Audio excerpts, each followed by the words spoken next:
Shalom Israel, Shalom, Shalom, Brother Naquam, Watchman for Israel, coming back at you with these precepts and another cold cut, giving, of course, all honor and glory to Yahweh, by Shema Mashiach, woman like Abishai, double honor to the elect elders of the house of David, that's been in this truth for decades and decades, patiently waiting and laboring for the second coming of our Lord Yahweh Shai.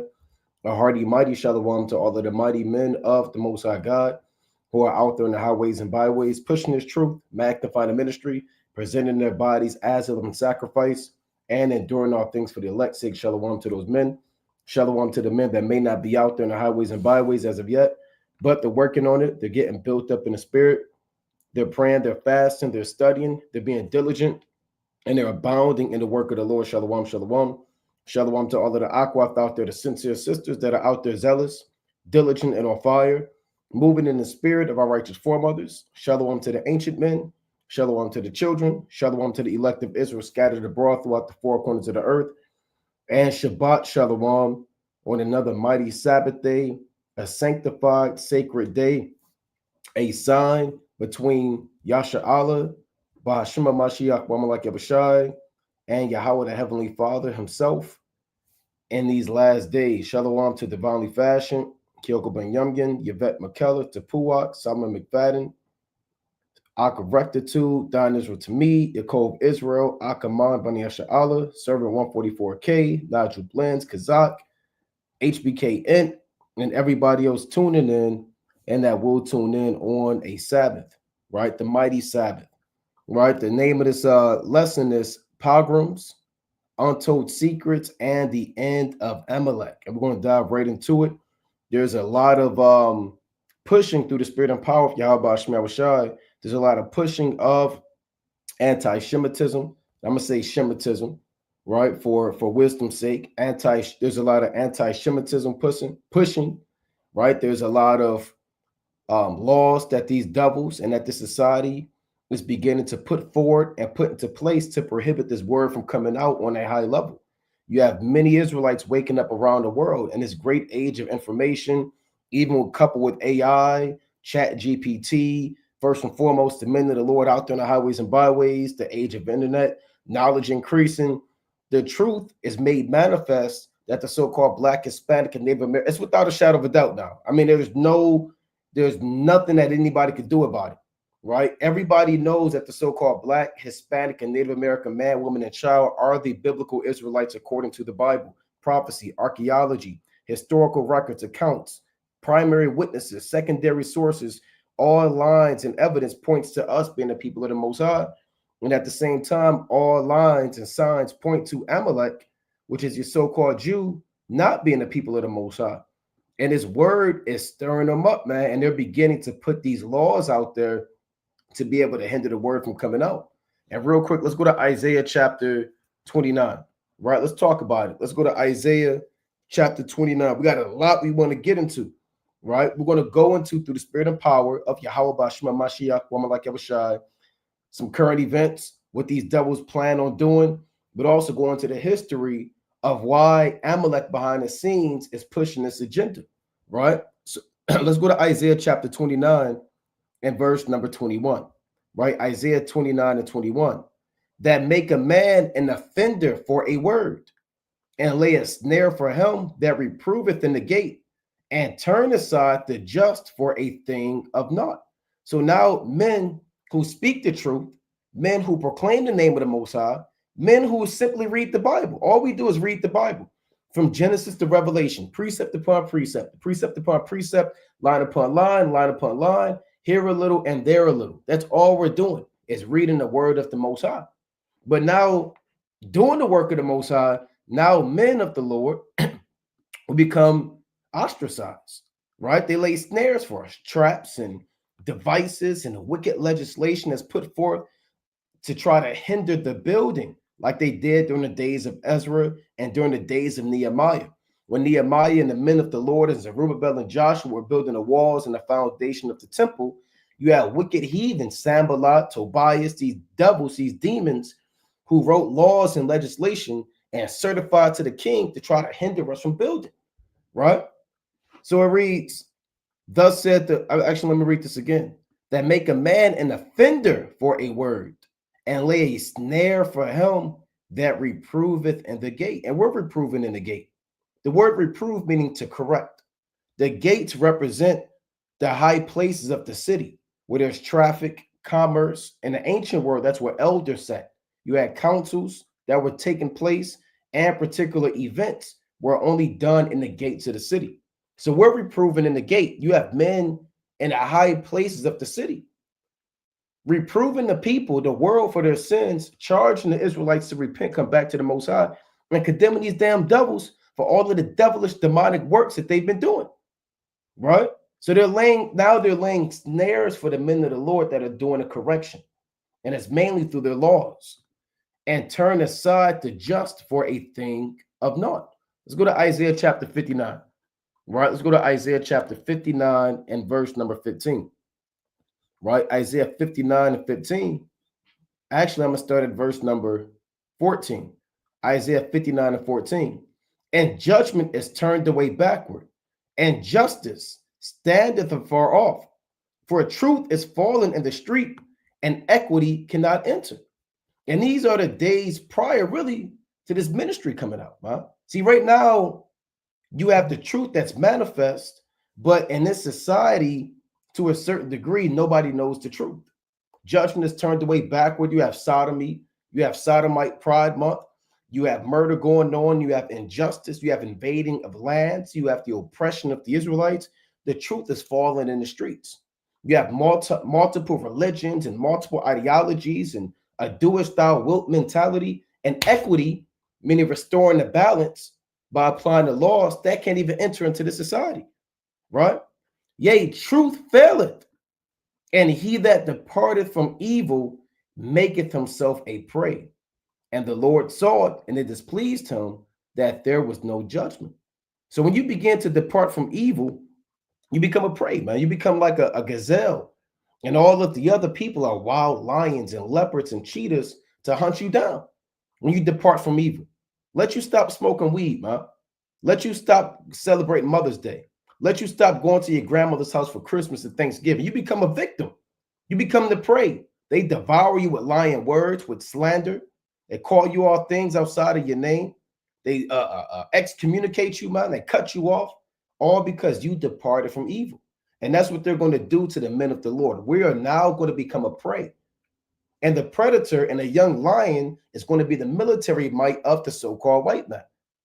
His National Guard, his police force, right? His army, his Marine Corps, whatever squad or whatever division of the American government is going to be used to target the children of Israel and the men of the Lord is going to be used, right? And we're going to become the prey. So right now you have, this is Mark Rubio, right? He officially announced that anyone who criticizes Israel will not be granted a visa to enter the United States. So I'm gonna play this clip right here. If you criticize Israel, and he's not talking about us, he's talking about the so-called Jew. If you criticize Israel, you will not be granted a visa to enter the United States.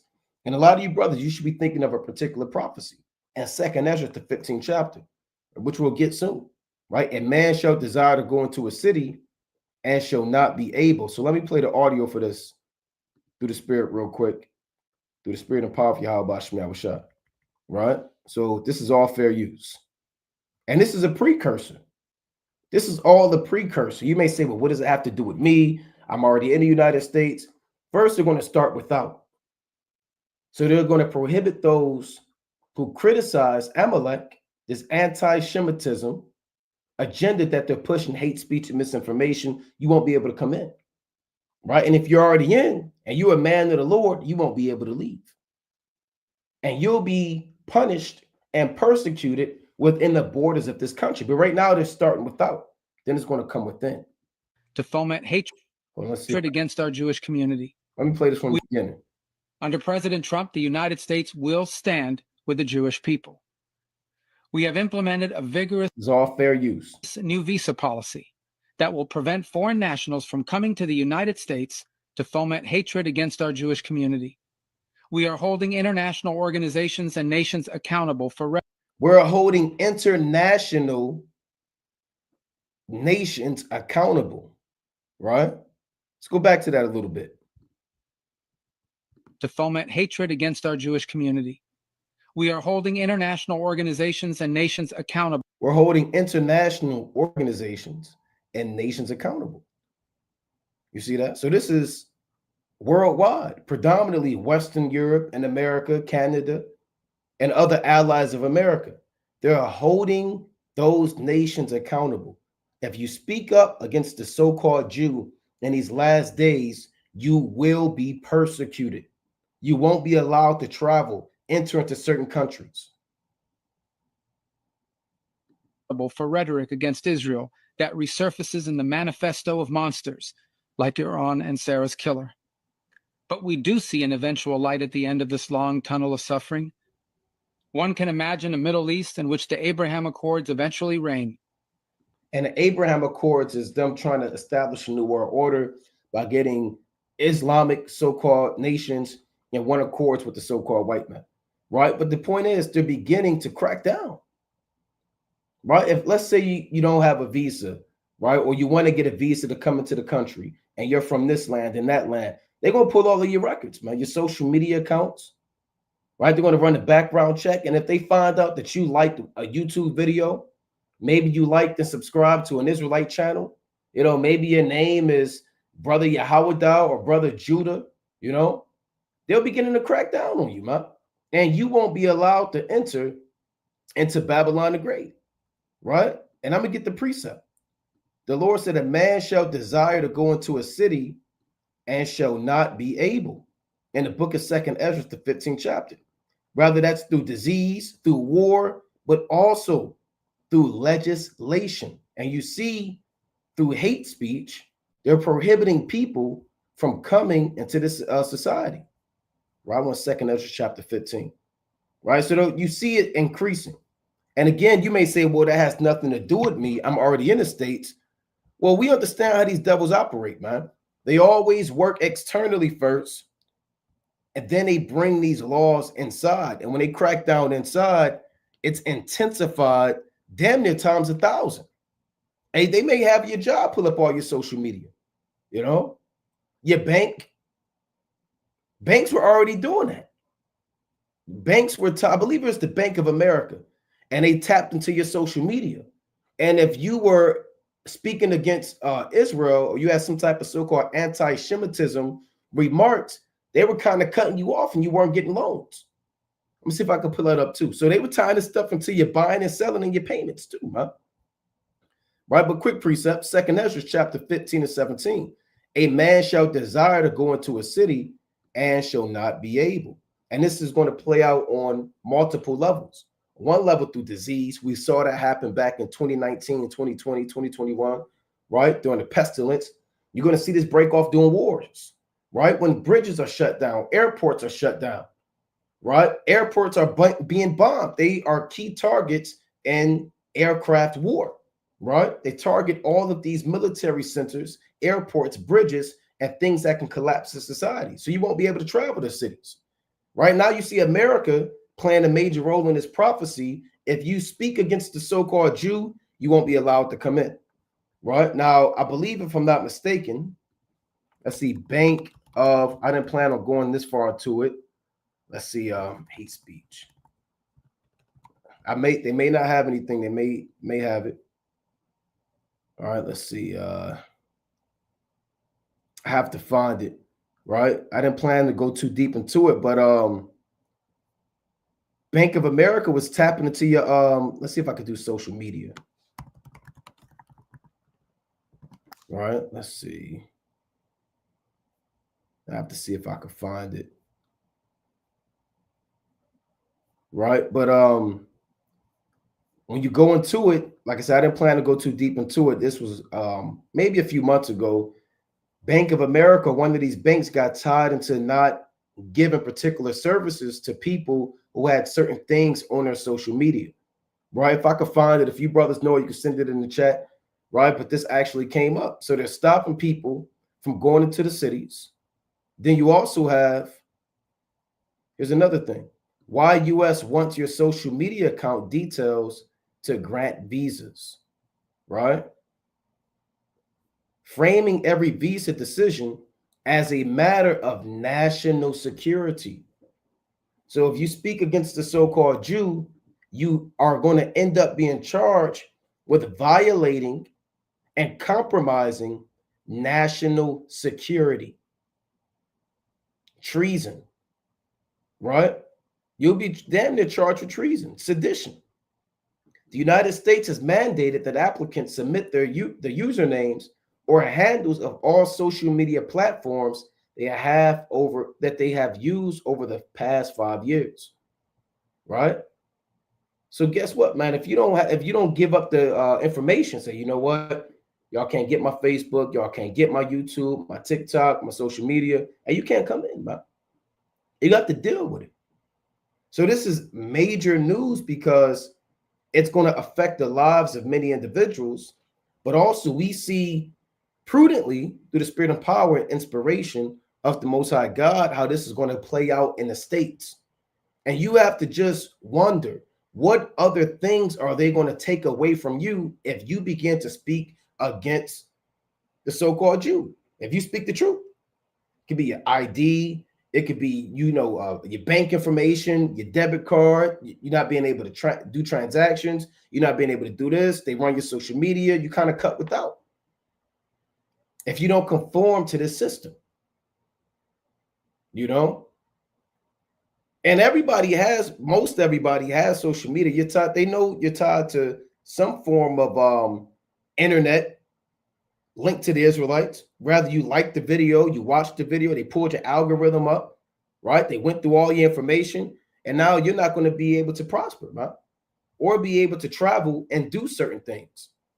And all of this is being backed by the so-called Jew. It's going on in Germany. Just want to bring this up.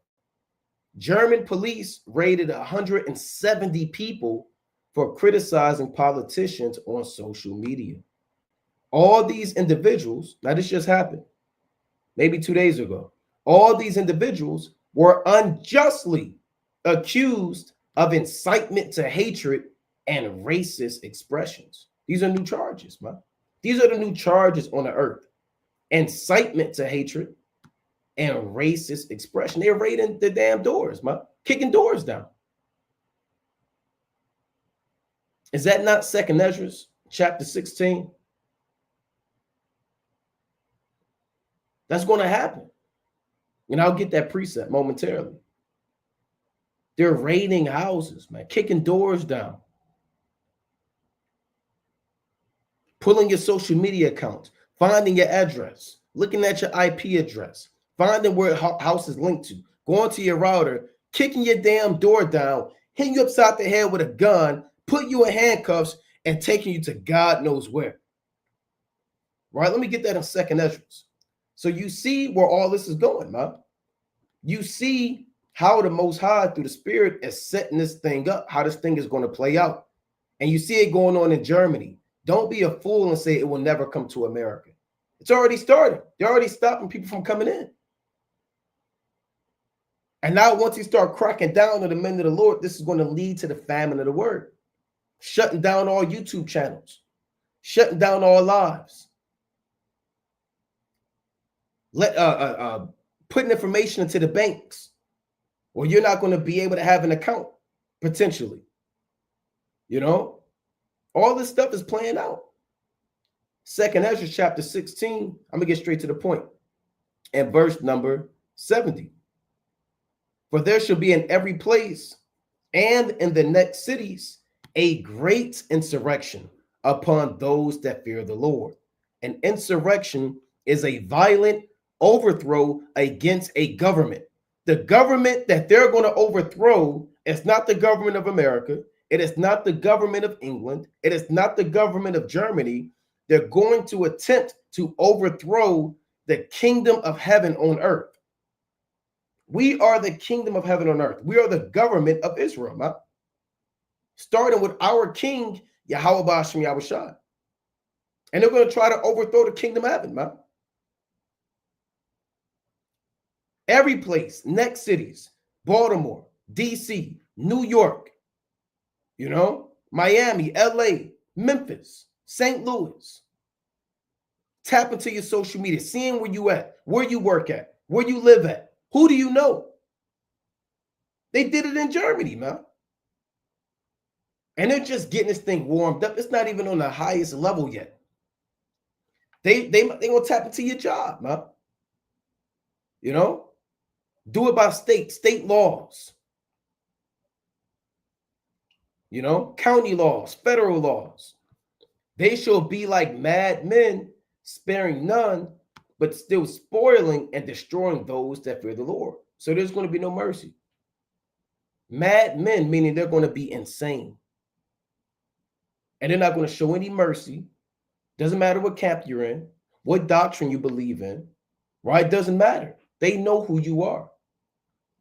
For they shall waste and take away their goods and cast them out of their houses. Then shall they be known who are my chosen, and they shall be tried as the gold in the fire. So they're going to take away your goods, man, rob you, rifle your houses, take away your women from you, maybe take your children away, man, you know, cast you out. So you see this playing out on a minor level already in Germany, right? German police raided 170 people for criticizing politicians on social media. There was one guy, he couldn't even come to America because the vice president, he made a meme of him on his phone. Vance, the vice president, man. They said, you're not coming to America till you delete that off your phone. Now, I can't remember what the guy said after that, but they pressed him out, right? They pressed him out. So I'm going to read this one part real quick, and we're going to go into the root cause. Why is this really happening? Who's behind all this? Why are they behind all this? And where is this agenda coming from? Right? We're going to dive deep into the waters. Abarataza. Now, this is just the surface level of what's currently going on. Now, it reads, during the early hours of Wednesday, right? That's this Wednesday that just transpired, a large-scale police operation was launched across Germany, targeting hundreds of people accused of insulting politicians or posting messages considered hate on the internet. You see that? During this authoritarian large-scale operation, police conducted raids at the homes of 170 people, seizing computers. We read this in Second Ezra. They're going to spoil those that fear the Lord. Take your laptop, your phone, your computer, you know, everything that you have. Seizing computers, mobile phones, and other devices, and carrying out raids in different regions of the country. Hey, that's a big deal, man. Here you are sitting at home, about to make a post on Twitter, you know, or X or YouTube, you live, and they damn kick your door down, man. Like I said, throw a flashbang wherever you at. You can't see, you can't hear, you don't know what's going on. Guys in all black, you see flashlights on their rifles, man. Right? They get down on the ground, put your hands up, hands up. You know, and your woman, your children screaming, they hit you upside the back of the head, you fall on the ground, you can't see what's going on. They take your laptop, break your laptop, take your phone, break your phone. You cannot speak against the so-called Jew. And they might even say Amalek, man. They might say, who art thou that speakest against Amalek? Oh, Yasha Allah. And these devils, the Most High's going to put them real demons on them, man. They might call you by your Hebrew name, you know, start speaking Old English, pulling precepts on you. You're in the days of, this is the hour of temptation, right? So the Most High could do these things, man. You see the foreshadowing of it all the way in Germany. Let's get another quick precept. Let's go to Revelation chapter 2. All right, like I said, we got a lot we got to get into. Revelation chapter 2 and 10. Fear none of those things which thou shalt suffer. Behold, the devil shall cast some of you into prison, that ye may be tried, and ye shall have tribulation 10 days. Be thou faithful unto death, and I will give thee a crown of life. He that hath an ear, let him hear what the Spirit saith unto the churches. He that overcometh shall not be hurt of the second death. You won't be destroyed by fire and brimstone. if you overcome these days. And they're only going to intensify. They're only going to be exasperated. They're only going to increase day by day, right? The augmenting of these laws and of the persecution is going to go on and on and on until the day of our Lord, man. Certain brothers are going to be cast into prison, right? And again, what's going on in Germany, Germany is part of the beast, this system, you know? And they were seizing everything from these people. Let's read on. The action was driven by the Federal Criminal Police Office as part of the enforcement of the new Article 188 of the Penal Code, which allows action against individuals accused of incitement to hatred and racist expressions. So they already got the laws in place in Germany. They already have the laws in place in America, France. And they banned them brothers out there in France, man. IUIC, I believe they told them they can't even gather together. You know? That's going to happen. That's going to happen to the ministry, to the men of the Lord. It's going to be in America. It's going to be all over. And every brother, you counted the cost, or so you think you did, you're going to be charged with these types of crimes: incitement to hatred, racist expression, sedition, treason, domestic terrorism, and all these things to stop the men of the Lord from being able to go out there and tell the truth according to the Bible. That's all it comes down to, right? That's all it comes down to. Now, here's another thing. The Department of Homeland Security. So that was Germany. Here's America. Department of Homeland Security grants to enhance Jewish security, boosting protection against anti-Semitic violence nationwide. So they're boosting protection. They're enhancing this thing. They're pushing this thing heavy, man. You cannot speak against the so-called Jew, right? You cannot do it. They gave, look how much they gave these devils. The United States Department of Homeland Security has allocated $94.4 million and grants to over 512 Amalekite faith-based organizations across the United States through the Nonprofit Security Grant Program. The funding aims to bolster security measures against rising anti-Semitic violence linked to the Israel-Hamas conflict and recent terrorist attacks. Now, I thought the so-called Jew was the terrorist. I thought he was bombing millions of children, murdering women, popping men. I thought Gaza and that entire Palestinian area where they live at is a wasteland now. I thought he was the terrorist. He has nuclear weapons. He's the only country who has nuclear weapons in that region, bombing and bombing and bombing with missiles after missiles. But now see, one thing about this devils, which is really the focal point of this lesson, one thing about these devils is they are the biggest hypocrites and liars on the entire earth. Out of every nation, there's nobody more wicked, nobody more demonic, nobody more sinister, nobody more anti-Semitic than those who claim to be mistreated for anti-Semitism. Who's that? The so-called Jew. Amalek is what God calls them. Now, this $94.4 million for security measures, what does that even mean? Are they going to have their own? Are they going to arm them? They have their own military security. No. However, that's going to play out with $94.4 million to bolster your security. I don't know how that's going to play out on a practical level, right? Enhanced security. Is that your own private military? Is that your own, your own police department? I mean, we know they own the police, but how is that going to play out on a major level, right? Strengthening domestic security. Look at this. Here it is. Here it is, right? Uh-oh, now we're getting into it.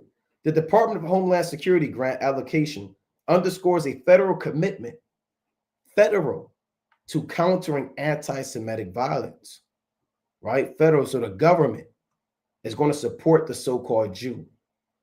Why they put crack in your neighborhood?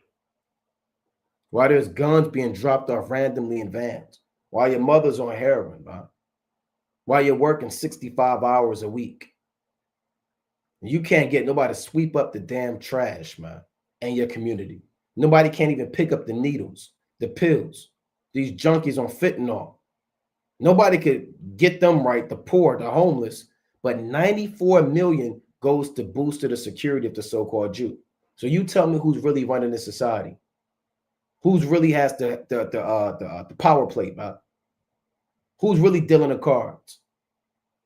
Security enhancements aim to prevent further terrorist attacks on Amalekite institutions. This initiative aligns with broader domestic policies addressing hate crimes and extremism, protecting minority communities. I thought we were minorities. Haven't we been minorities since the damn early, what they say, right? Since forever. Even the so-called Negro, I believe he's what, only 15% of the American population or so? What happened to our protection? To show you that these devils don't love you, man. These devils don't respect you. You Negroes that vote, you deserve to vote. You Negroes that long for a president, keep longing for him. You're longing for your own political leader to get you right and to protect you and to save you. Keep doing it. You deserve that. You deserve that long wait. Because we, through the spirit and power of Yahweh Shemel Shai, the Most High has told you. So they want to protect minority communities. It's vital for maintaining social cohesion in the United States. Right? Let's read a little bit more. The protection of Israeli diplomatic staff supports U.S.-Israel relations. Federal action demonstrates a commitment to combating global anti-Semitism domestically. This move may influence international perceptions of U.S. counterterrorism efforts, right? So they're going to crack down. You see them cracking down on those who speak against Amalek. Let's go to Amos, the 5th chapter, right? Let's go to Amos chapter 5. And why are they doing all of this? Right, we're going to go into this. Why are they doing all of this? Amos 5 and 10. There must be something that you're hiding. You're spending $94+ million. And that was this week, right? God knows the trillions of dollars that they've given to their military, right? For this push this agenda in the school systems, man. Why in every school system do you have to learn that the Amalekites are always the victims? Why are they always the victims? Why are they always the victims in World War II? Why are they the victims today? Or they portray themselves as the victims? What's really going on, man? And you got to watch people like that. They're always the victim. It's always somebody else's fault. Somebody always did something to them. We're going to go into what's really going down. But first, it's Amos 5 and 10. They hate him that rebuketh in the gate. They abhor him that speaketh uprightly. Right? And we're the men of Yahweh Shemel Shai speaking uprightly because we're reading out the Bible. And we're rebuking them in the gate. This is global. Anybody can watch a YouTube. Right? So these are the gates of the world stage. This is going beyond city on a carnal physical level where men would prophesy. This is through the internet, man. The Lord said that they shall see all together in the book of 2nd Ezra, the 6th chapter, right? They shall see all together. Let's go to 2nd Thessalonians chapter 2. This 2nd Thessalonians chapter 2 and verse number 1. Now we beseech you, brethren, by the coming of our Lord Yahweh Shai HaMashiach, and by our gathering together unto him, that ye be not soon shaken in mind, or be troubled, neither by spirit, nor by word, nor by letter as from us, as that the day of Hamashiach is at hand.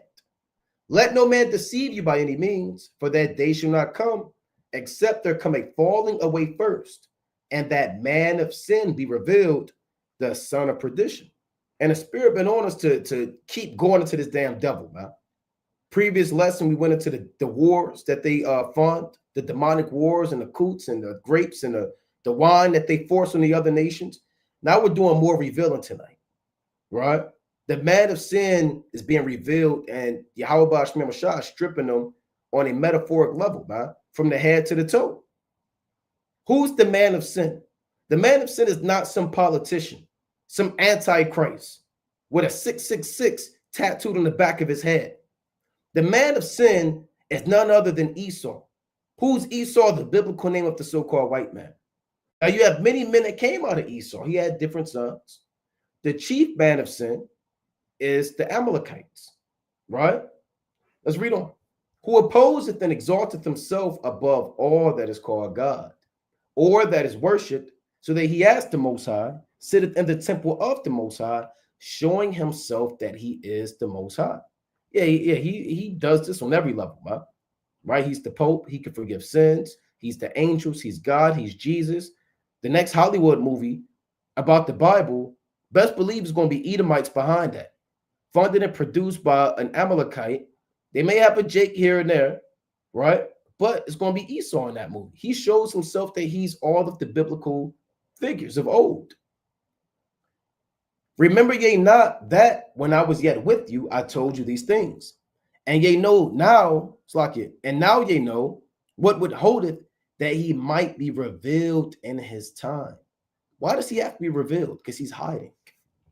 You only reveal something that's hidden, that's covered in darkness. Why does he have to be revealed? What's been revealed about him? His identity, his intentions, his history, his future, where he came from, where should he be, how the Most High feels about him. All these things are being revealed about the so-called white man. He can no longer hide behind these different aliases of white man, Caucasian, Anglo-Saxon, Dutch, Irish, Italian, Homo sapien, human, human being. What else do he call himself? American. He can't hide behind these things anymore. He's going to be revealed for being an Edomite that he is. For the mystery of iniquity doth already work. Only he who now letteth will let until he be taken out of the way. So the mystery of iniquity was already working, meaning the so-called white man was already in power. They were already working evil and working after Satan during the time of the Apostle Paul. That's what that means. For the mystery of iniquity doth already work. The so-called white man, being the devil, was already in power when the Apostle Paul was writing this to the church of Thessalonica. Now, he also said the Most High is going to let him be wicked until he take him out of the way. That's what this means. Only he who now letteth will let. Who's the he? The he is the Most High. He's going to let them rule until he take them out the way. The Most High does that with every kingdom. Then he let the Egyptians rule until he took them out the way. Did he say, even for the same purpose have I raised thee up, that I might show my power in thee, and that my name might be declared throughout all the earth? He let them rule, man, for a long time. He let the Assyrians rule. He let the Babylonians rule. Medes got taken down by Cyrus the Great. Cyrus the Great and his empire, and Darius III got taken down by Alexander the Great. Alexander the Great and his military was divided to the Diadochi and Lysimachus and Cassander and Seleucus and Ptolemy and Antigonus and Monothalamus. All these men got taken down, man. Battle of Corinth, they fell. The Roman Republic came into power, came to the Roman Empire. They were taken down by Germanic tribes. And they were the greatest empire. Byzantine Empire was taken down. The Ottoman Empire was taken down. The British Empire was taken down. The First French Empire was taken down. All of these empires are taken down. They're in power until the Most High take them out of the way. right? Quick precept. Let's go to Job chapter 24, right? One of my favorite chapters in Job. This Job chapter 24 and verse number 23. Though it be given him to be in safety, whereon he resteth, yet his eyes are upon their ways. So the Most High is watching the so-called white man, even though it may seem like he's getting away with murder. He's getting away with castrations, with lynchings, with bombings, with a genocide. It may seem like he's in safety, but the Most High is watching him through the angels. The eyes of the Lord are in every place, beholding the evil and the good. And the eyes of the Lord was in Sodom, huh? And them Sodomites didn't know that them angels were there at night. They didn't know that those were angels who came out to destroy the city. There may be angels here in Babylon the Great scoping out the city.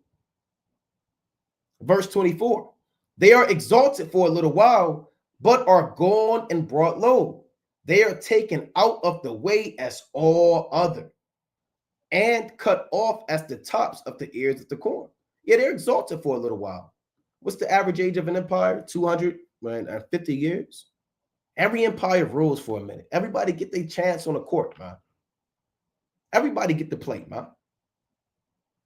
And everybody's a puppet on the stage with the Most High. Then the Most High take them off the stage. And if it be not so now, who will make me a liar and make my speech nothing worth? Meaning it might not be right now, but it's still going to happen. And you may wake up tomorrow and America's still here. You may wake up next Monday and America's still here. You may wake up 2 Mondays from now, America's still here. Next Sabbath, America's still going to be in power. It may not be so now, but you best believe the Most High is not a liar. He's not a man that he should lie, neither the son of man that he should repent, man. So if the Most High said this society is going to be cut down, it's going to be cut down. It's not a damn thing you or I or anybody or Amalek can do about it. That's what 2 Thessalonians means. Only he who now letteth will let until he be taken out of the way. 2 Thessalonians 2 and 8. And then shall that wicked be revealed, whom Yahweh, Ba'ashmi Abishai, shall consume with the spirit of his mouth and shall destroy with the brightness of his coming. So the spirit of his mouth represents the men of the Lord, the servants of the Most High, the prophets, if you can understand. They're going to consume him metaphorically through knowledge, wisdom, the word of God, information, history, prophecy, archaeology, records. All of these things are going to eat up and destroy the identity of Amalek. And when that's said and done and everybody knows the truth, that's when missiles are going to come and Yahweh Shai and destroy him with his brightness and his glory. Verse number 9. Even him whose coming is after the working of Satan with all power and signs and lying wonders, right? So why is he being revealed? What does he have to hide? And the Lord speaks about men like that, men that always play the victim, men that always have their head hang down. Oh, so many of us died here and we're always being persecuted. And why are you always being persecuted? Like I said, man, you know, anybody that's always playing the victim, at first you might believe them, maybe the first time. You know, you might feel bad for them. Second time, you know, you might comfort them. Look, you know, I'm sorry you're going through that. Sorry that person did this to you, you know, whatever.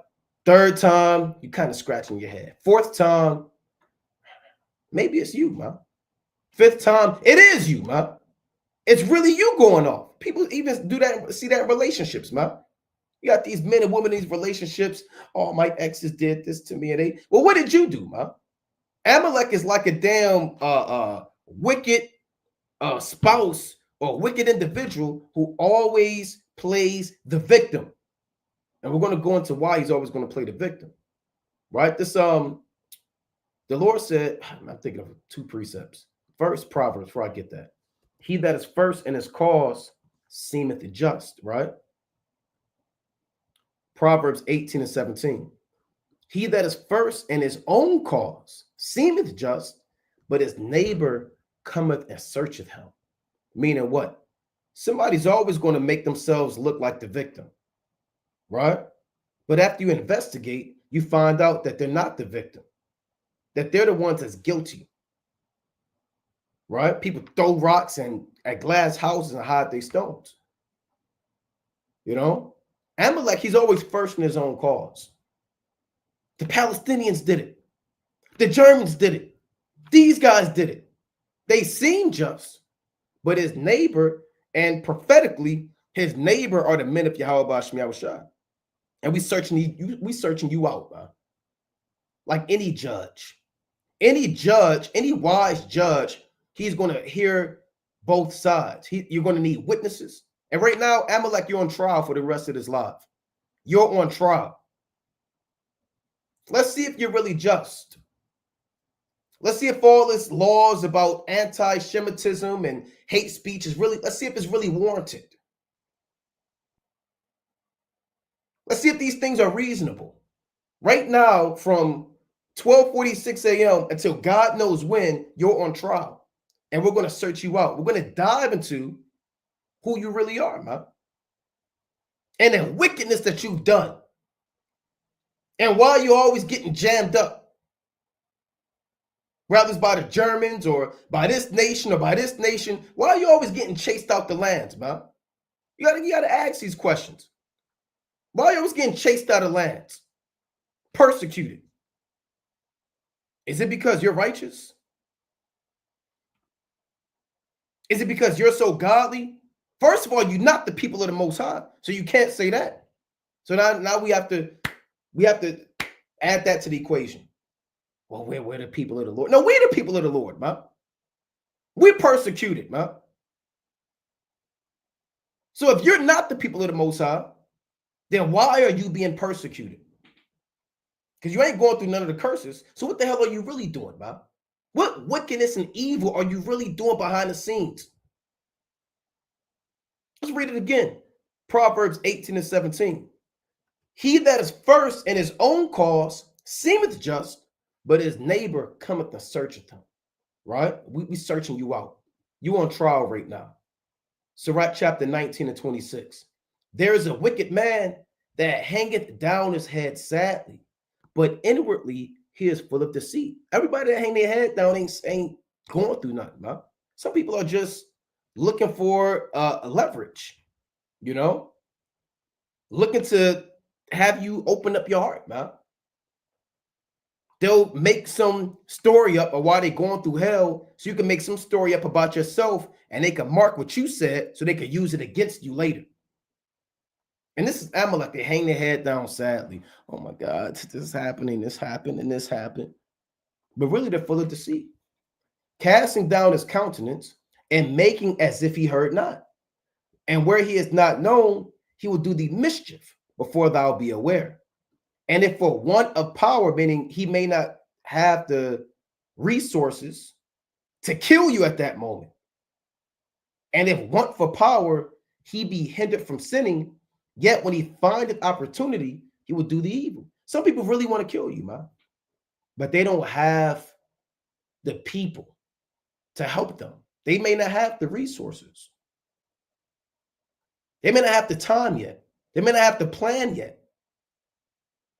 Some people, just because of lack of power, they can't be wicked. Some people want to smoke a blunt. They don't have no money to buy weed. They're hindered from sinning.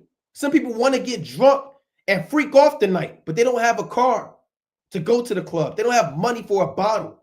Some people lack the ability to sin. It doesn't mean that they don't want to sin. When they find that opportunity, when they come up with that money, first thing they're going to do is buy that weed. They're going to buy that liquor. They're going to catch an Uber. They're going to go to the club. They're going to commit adultery and freak off with anything that moves.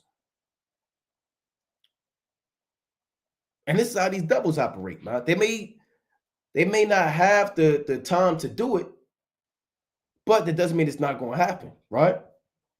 So that's what this means. If for want for power, they be hindered from sinning, yet when he findeth opportunity, he will do the evil, right? So we don't believe you just because you hang your head down sadly, right? I remember in school, man, we had to learn about Amalek every damn year. I actually want to get this in the NLT or GNT. Every year, man. You brothers, you know. You sisters, you know. Let's see. Is this what I want? I wanted this Sirach 21 and verse number 7. All right. It reads, someone may be famous. This is Sirach 21:7 at the GNT.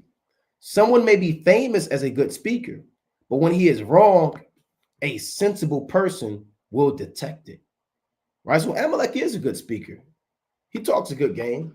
We know about his curriculum. We have to learn about what's that whore's name? Anne Frank. We have to learn. They may flag this too, right? And we had to read that book. There was another book we had to read growing up. Damn, man, all these damn books, all this propaganda, all this witchcraft. There was a book called Milkweed. We had to write a lesson why Hitler was such a bad person. You know, got to go to the damn museum where allegedly millions of them burnt up, but that never happened. They talk a good game. They have these monuments. Someone may be famous as a good speaker, but when he is wrong, a sensible person will detect it. And you brothers, you sisters, you are the sensible ones. Who's giving you this sense, this understanding? Yahweh Shema Shai. And we're beginning to detect what this devil's trying to hide, right? We're detecting what this devil's trying to hide. Now, there's something called a pogrom, right? And that's part of the lesson. Amalek is known for going through pogroms.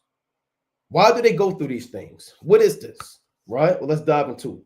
A pogrom, if I'm pronouncing that correctly, right, is a violent riot incited with the aim of massacring or expelling an ethnic or religious group, particularly Jews. So this is what a pogrom is, right? Right now we're applying this to Amalek. Amalek is known for going through what you call a pogrom, where Amalek does wickedness, he does evil, charges interest, uses usury, takes children, does human sacrifices, black magic, wickedness, murder, deceit. And then other people find out about it and they massacre and they chase them out the land. This is what happens. That was going on in Germany. You think what went on in Germany in World War II was the first time that ever happened?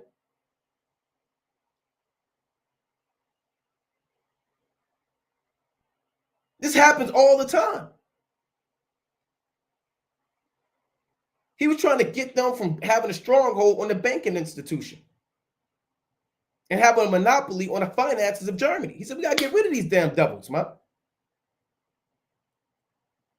You think they were just sitting around they spin that wooden block, that dreidel? You think they were spinning the dreidel, man? And Hitler got mad because they were spinning the dreidel. They was eating them damn potato cakes, man, them nasty potato cakes. Who the hell eats a potato cake, man? Those words don't even go together. You think it was eating a potato cake and he kicked the... No, man, they was doing the wickedness that they're doing today. That massacre that they go through and will continually go through is called a pogrom. Now, let's read a little bit more of this. I'm not going to read this whole thing. The term entered the English language from Russian to describe the late 19th and 20th century attacks on Jews in the Russian Empire, right?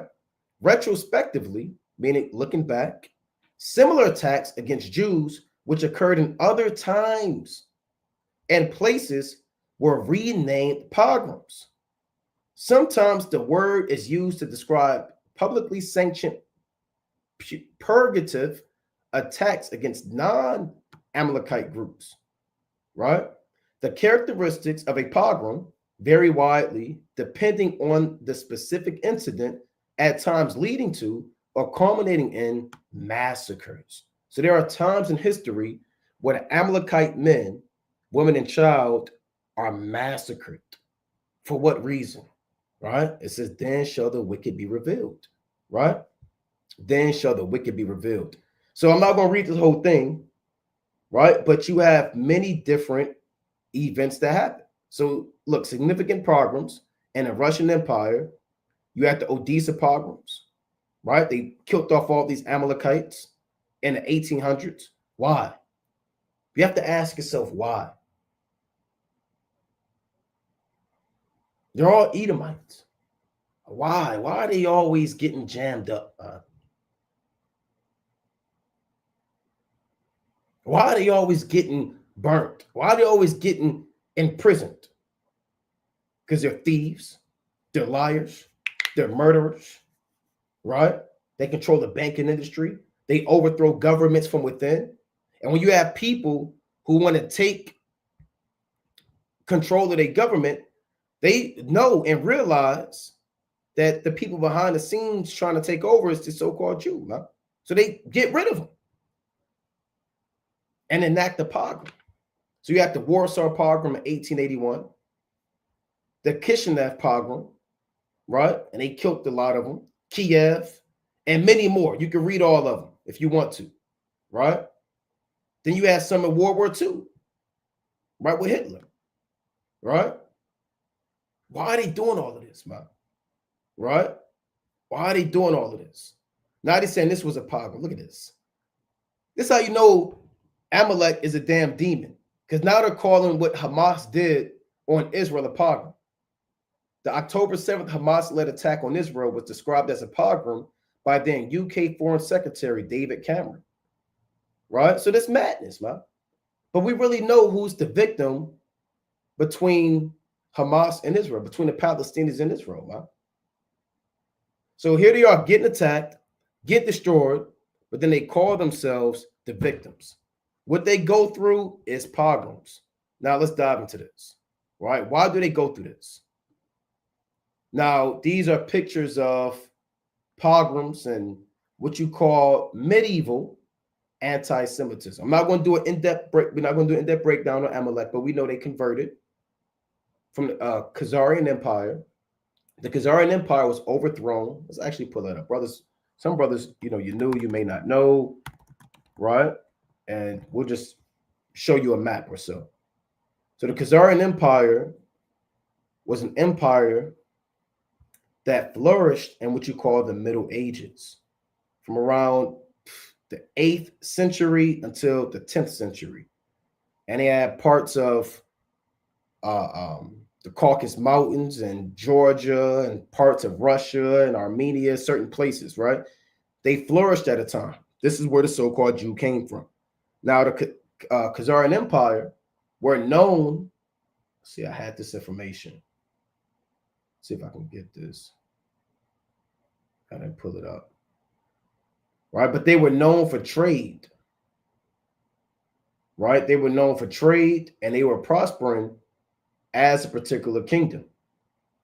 Right? And they were known too, man, when you do the history, they were known for charging interest.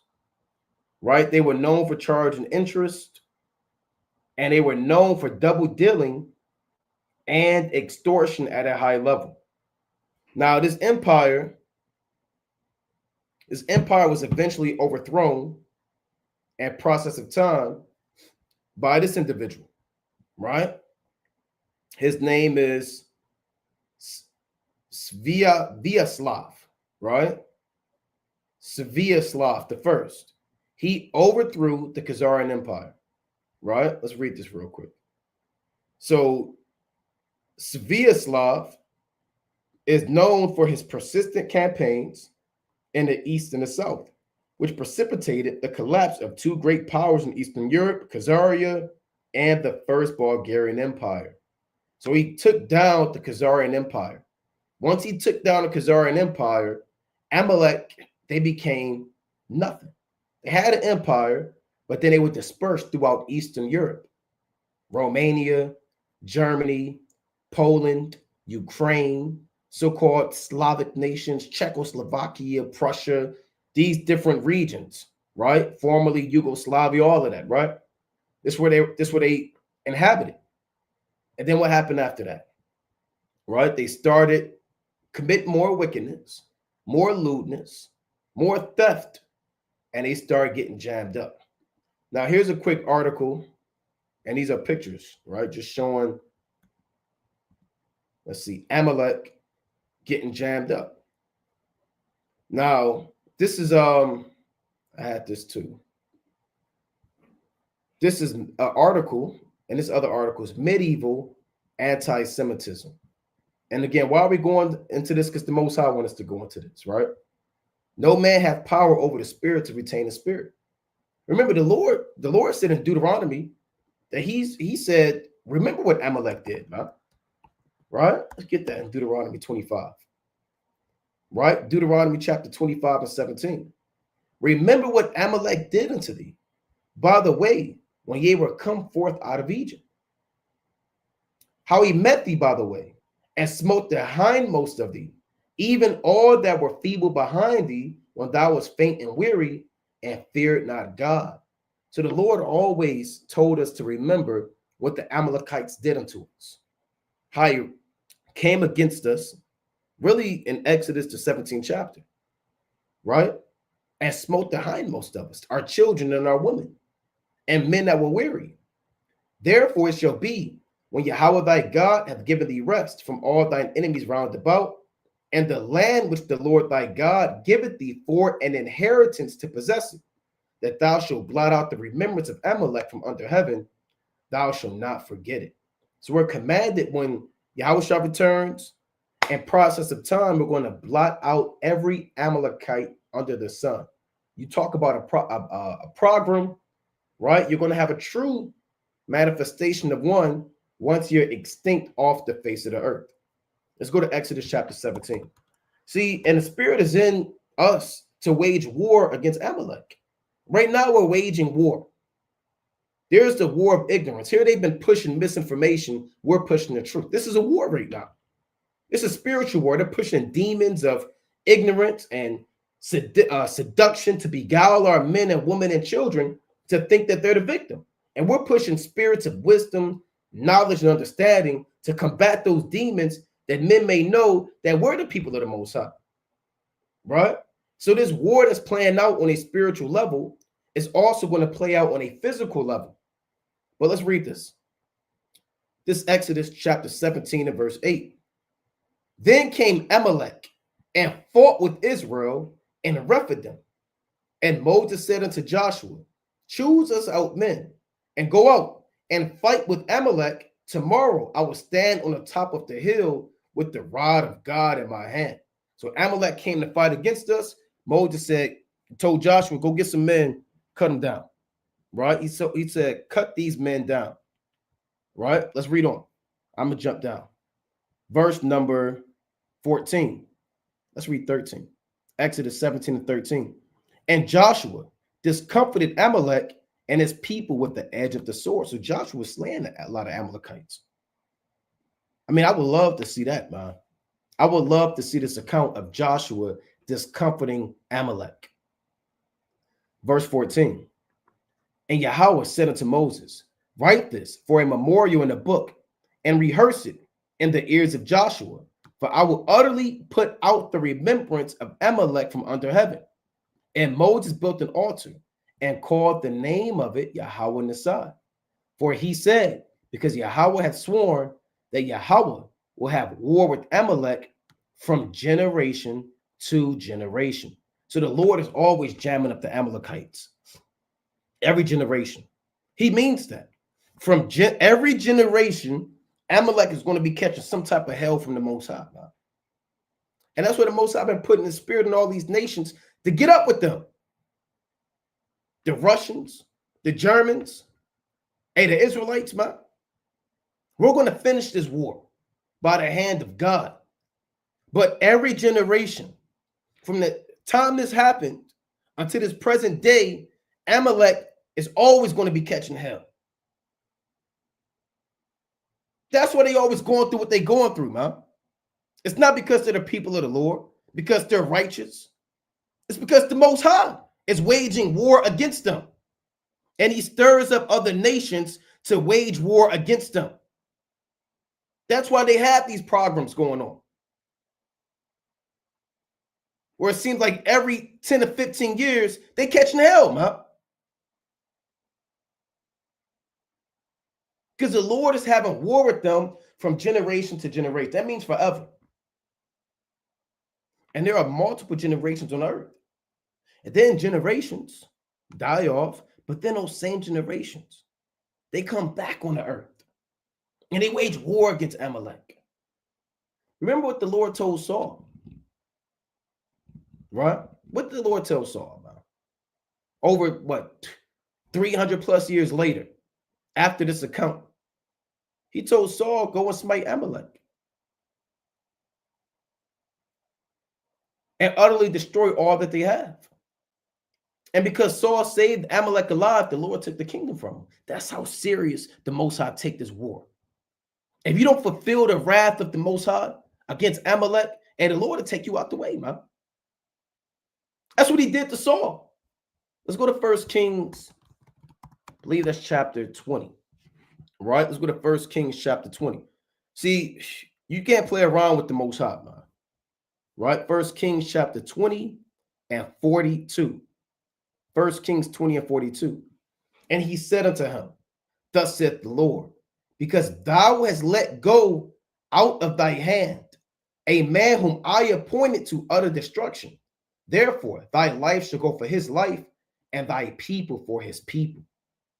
So if the Most High tell you to take down Amalek, who he appointed for utter destruction, for him to wage war against, if you don't do it, the Most High gonna kill you. That's how serious the Most High take. He said, your life go for his life. You let him free, I'm taking your life from you. You save this people alive, I'm killing your people. Stop playing with the Most High, man. So yeah, we're waging war on Amalek.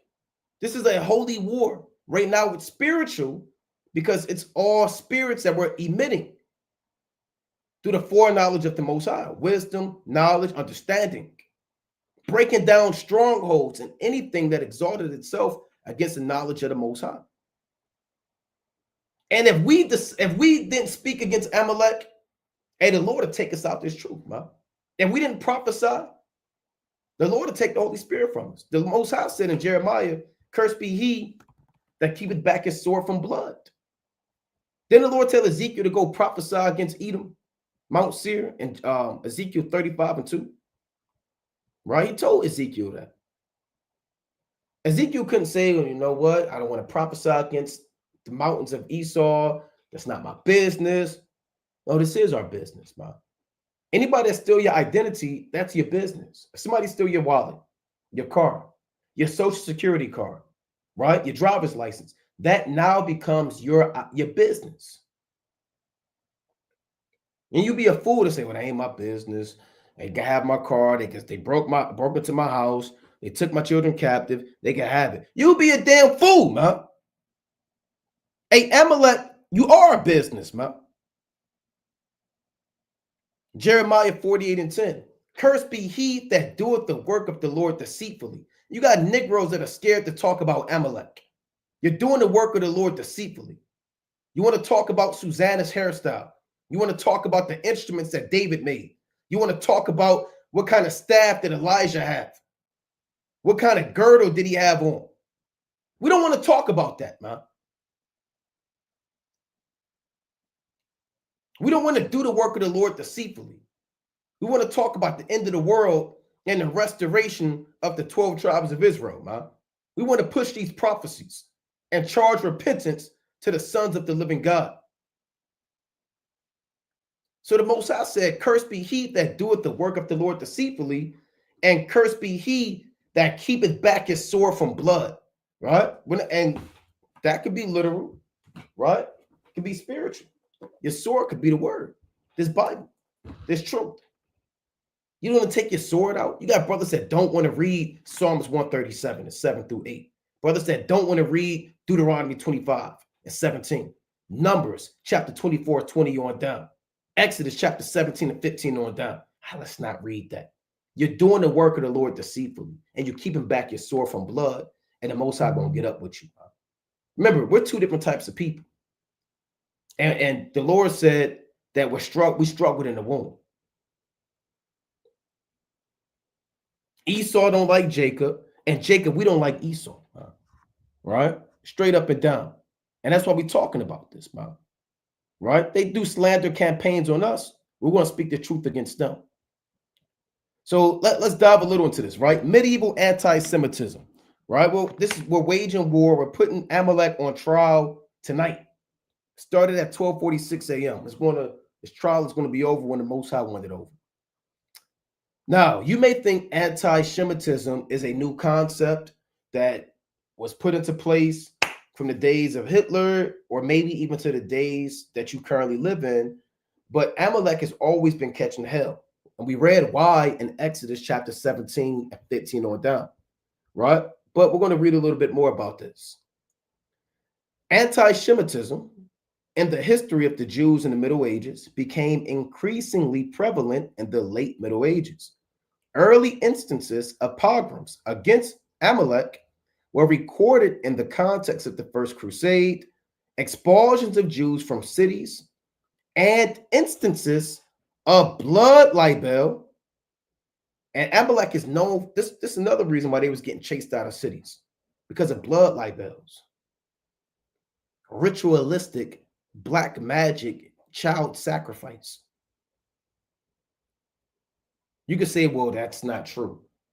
Hold on. Didn't these demons, didn't they just have a tunnel in New York? What the hell was they doing in that tunnel? Didn't they have high chairs in that tunnel? You can barely find the footage anymore. Didn't he have a mattress that was soiled with God knows what human fluids? What was going on in those tunnels? So these devils are always into these child sacrifices and wickedness and demonic works, man. That's what the Lord was always stirring up these nations against them. Right? And we're going to dive into this. So here's, I'm going to read a little of this. I'm not going to read this whole thing. Obviously, it's a lot to get into. Right? But this is, I'll read maybe the first sentence or two or three, right? It reads, among socioeconomic factors were restrictions by the authorities. Local rulers and church officials closed many professions to the Amalekites. So Amalek, they weren't allowed to get into certain professions, right? Pushing them into marginal occupations considered socially inferior, such as tax and rent collecting and money lending. So they were pushed into tax, rent collecting, and money lending. Money lending is how the Rothschilds came into power. They come from a long line of money lenders. And they went to different parts of Europe and they started the banking industry, international banking, and they began to lend nations, just like the Federal Reserve. The Federal Reserve is the world's most successful money lending institution, owned by Amalek, that lends the American government money on interest. That money is printed out, is given to us. We're perpetually in debt with the legal tender on interest, and we're perpetual slaves and a debt that we can never pay out. Right? By default, putting nations in slavery. So they're known for money lending. That's how they started. Right? They were doing this when you go into the Khazarian Empire. They were money lenders. And they served as a medium doing trade with different empires. So let's read a little bit more. It reads, tolerating them was a necessary evil. They say tolerating the Amalekites was a necessary evil. Catholic doctrine of the time held that lending money for interest was a sin and forbidden to Christians. Not being subject to this restriction, Amalekites dominated this business. So one of the reasons why they was getting persecuted is they dominated the business of money lending. They put nations in captivity financially through debt they can never pay out. Leaders will come into power, realize that what Amalek was doing, and persecute them to get them out the land. So they dominated the business. Now, there's a individual or a family that we all know of, the Rothschilds. They really go back all the way to Germany, right? When you look up all the fathers and all these men, They all go back to Germany. So one of the main reasons that they was going through these pogroms was wicked money lending. That's why they were always hated. Why do you think Gaddafi in Libya, Hussein in Iraq, the guy now, I can't think of his name in Iran. I have a hard time pronouncing his name. What's his name? What's this guy's name? Iran Supreme Leader, right? His name is Khamenei, right? If I'm pronouncing that right, right? Khamenei. Why do you think these type of guys are always either getting assassinated or they get the government overthrown? Because they refuse to do money lending with Amalek. They don't want their banking system being controlled by Amalekites. So the Amalekites, they murder them outright, man. They murder them. If you don't want to use the dollar that they created and the currency that they created, they'll bomb you. They'll go to war against you. This is why nations despise Amalekites. Now, back then, right? And even so, China, Iran, certain nations, they still know about that. The only people that don't know about Amalek is the modern day American and these Babylonians. They're just drunk. But even these other nations know the history of why they're always getting killed off. Now, the Lord said that a huckster, let's get this in Sirach 26 real quick before I go into that. This Ecclesiasticus, is that what I want? Let's see. I had that precept, a huckster shall not be freed from sin, right? So you're going to have this, it is Sirach 26, here it is, 29, what that precept. It reads, a merchant shall hardly keep himself from doing wrong, and then a huckster shall not be freed from sin. So Amalek is a huckster, a thief, man, a liar. A huckster is somebody that finesses the money, right? They falsify the balances. They're scammers and charge exuberant amounts of interest, you know? And nobody likes a huckster, a thief, man. That's what they're called according to the Bible. That's how this money lending operated. They are hucksters. Let me see if I can get that in another translation, 26 and 29 in the book of Ecclesiasticus, right? A huckster. All Amalekites are hucksters. A merchant can hardly avoid doing wrong. Every salesman is guilty of sin, right?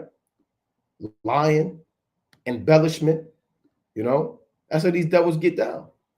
So this man right here, let's pull this guy up. I had this guy, Rothschilds, right?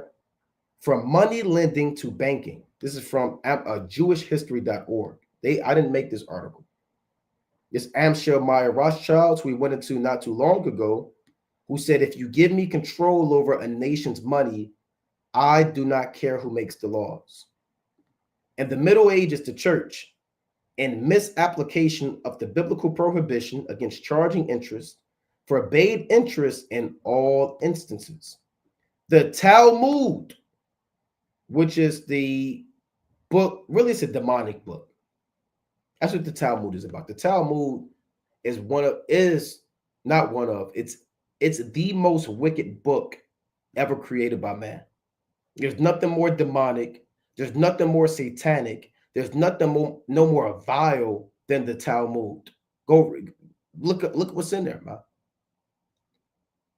So the Talmud tells them that, hey, look, we could charge people with interest, man. We could rob people. Hey, the Talmud says a lot of things, man, for these Amalekites to justify their own lewdness, right? So the Talmud, in contrast, created an economic system in which loans could be converted into investments. So interest could accrue from them, right? But under Christian interpretation, no credit market was possible. Yeah, the Bible says that you can't charge on usury. Amalek said, to hell with the Bible. The Talmud says we can do what we want to do. The way of the church the way the church got around that was by forcing the Jews to become the bankers. Back then, though, they were called money lenders, which is a much more pejorative term. Banker it's like a banker at least one time represented a term of honor. So they were known as money lenders. Now, I want to jump down. In the 18th century, there was an Amalekite in Frankfurt am Main by the name of Meyer Amschel Rothschild. The word Rothschild means red shield, right? Which goes into the door that they had back in Germany. Like many other Amalekites, he was a money lender. So this all started in the Middle Ages, right? He comes from a long line of money lenders. It's one of the main reasons why they were being persecuted due to robbery. Except that among his debtors was the Duke of Bavaria. Rothschild came up with a brilliant idea. He had 5 sons. So he sent one of them it's like he sent each one to a different country. So all of his sons became money lenders in different countries. One went to London, one went to Paris, one went to Vienna, one went to Naples. So there was in Italy, France, Austria, and England. And one stayed with him in Frankfurt, meaning Germany. That created what we today call international banking. Until then, if you wanted to send money from Germany to England, how would you exchange the currency? Who in Germany trusted someone in London to do this? The same principle that the Sephardic Jews used in trade. They brought it to the next level in a world whose economy had become far more complex. This is how they started the international banking industry, right? Let's see, I want to read on. Because of the trust between the brothers, the Rothschilds created an international banking system. Within a century, they were among the wealthiest families in the world. And they remained so until the Nazis confiscated everything they had. Why did they do that? Because they were robbing the Germans. They were taking all that they had and oppressing all of Europe. So Hitler said, you know what, man, the hell with y'all. Y'all charging on usury. Y'all robbing the people. Y'all are a cancer to the society. Right? Y'all are a cancer to the society. So I'm not going to read this whole thing, but you find out that these devils was doing a lot of wickedness, man. Right? That they're doing a lot of wickedness. And they eventually came into power. Right? Let's read a little bit more on this.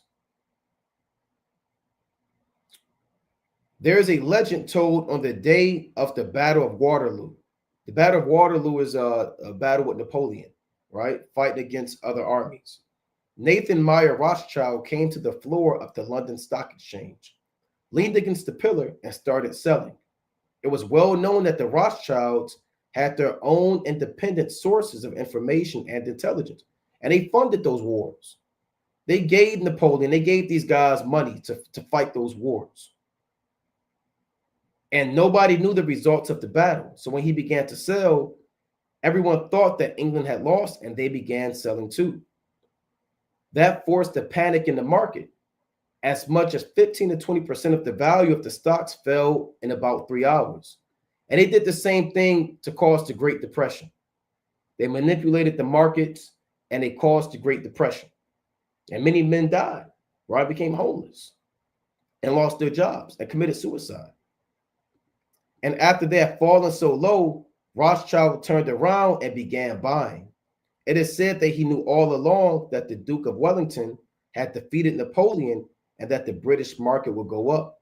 So they're known for manipulating the markets, robbing the people, committing extortion, and committing wickedness with the money. They've been doing this. They did it with the Great Depression. They do it during a recession. They control the finances. And they were doing that from the time of the Middle Ages, going all the way back to the Middle Ages. Right? Let's go to Deuteronomy chapter 23 real quick. Right? Deuteronomy chapter 23. This is Deuteronomy chapter 23 and verse 19. Thou shalt not lend upon usury to thy brother. Usury of money, usury of victuals, usury of anything that is lent upon usury. So you can't, this is one Israelite that can't lend to another Israelite usury. You cannot charge a brother interest, right? You cannot charge interest on any loan to a brother. If a brother needs $5, he has to pay you back $5. You can't say, brother, here's $5, but it's a 10% interest on it. Or here's $5 for every dollar I gave you, I want $5 more. Right? So that's wickedness, man. Verse 20. Unto a stranger, but unto a heathen, thou mayest lend upon usury. But unto thy brother, that thou shalt not lend upon usury, that the Lord thy God may bless thee, and all that thou settest thine hand to in the land whether thou goest to possess it. Right? So we could do whatever we wanted to do to the heathen, but you can't do that to your brother. Amalek said, you know what, man? Since we the people of the Most High, we're going to take this to the highest level. Not only are we going to lend upon usury, we're also going to lend upon usury to entire kingdoms. So going back to the Middle Ages, they dominated the money lending business, right? They dominated the money lending business. Now let's jump down, right? It reads, I'm going to read a little bit more on this. Since few other occupations were open to them, Amalekites were motivated to take up money lending and increasingly became associated with usury by anti-Semitic Christians. It's not that they were being charged with being anti-Semitic. Amalekites were known and are still known for money lending and usury, man. That's what the entire Federal Reserve System is about. But you see how these devils do. They get caught up in their theft and lies, and they throw this word anti-Semitic out there. And a lot of nations, they were overthrowing and getting rid of the Amalekites so they wouldn't have control over the central banking institution and monopolize the money. They would creep their way in, loan the money out, spread the money out, charge on interest so they can gain more wealth to everybody they charge interest on and rule a damn kingdom, huh? This is how they were taking over. They were doing this to different kings. Now, the Bible speaks explicitly against money lending on interest. This was a main reason why pogroms were happening and they were being persecuted, right? Let's go to the book of Ecclesiasticus, right? Let's go to Sirach chapter 20 and 15, right? Ecclesiasticus chapter 20 and 15. And again, he's doing that now. And if you don't allow Amalek to loan you money, he'll bomb you. He'll overthrow your government. That links up to the previous lesson. If you want to try to use your own currency, he's going to destroy you. Look what he did to Iraq. Iraq was doing trade with the yuan in China. Esau got word of that and said, what the hell is going on, man? And he sent military to kill them and murder their children. So they've taken money lending to finance wars, to overthrow kingdoms. And if you don't lend or get money from their banking institution through the World Bank, International Monetary Fund, Federal Reserve, it's lights out for you. This is Sirach chapter 20 and 15. He giveth little and upbraideth much. He openeth his mouth like a crier. Today he lendeth, and tomorrow will he ask it again. Such an one is to be hated of God and man. So the Lord hates him. Huh? People that manipulate the money, greedy of filthy lucre, they loan you money, they ask for it the next day, they put interest on it, they press you out. The Lord says such an one is to be hated of God and man. And that further proves why they were always being kicked out of different kingdoms, man. Chased out of different lands. Because you're oppressing the people, right? You are oppressing the people. Let's go to Ezekiel, the 18th chapter, right? Let's go to Ezekiel 18. So one of the main reasons why these devils were being persecuted was the monopoly in the money lending industry. And the Rothschilds came out of that from the Middle Ages all the way up to the 1700s. And even today, they're doing the same thing. Let's read this. It reads, verse 13, hath given forth upon usury, and hath taken increase. Shall he then live? He shall not live. He had done all these abominations. He shall surely die. His blood shall be upon him. Right? So if you defraud your neighbor, the Lord calls you a bloodshedder in the Apocrypha, man, in Ecclesiasticus. Right? If you lend usury, you take increase, the Most High is going to kill you. And nobody wants to deal with people that are extortioners. Nobody wants to have a relationship with people who's overthrowing them financially, man, robbing them. So again, that goes into these pogroms and medieval persecution, right? Money lending and wickedness that was going on. Money lending and wickedness. Now, I want to jump down, right? Actually, let's read a little of this more. It reads, Jews were motivated to take up money lending and increasingly became associated with usury by anti-Semitic Christians. This was said to show Jews were insolent, greedy, usurers, and all of that is true. And subsequently led to many negative stereotypes and propaganda. Natural tensions between creditors, typically Jews, and debtors, typically Christians, were added to social, political, religious, and economic strains.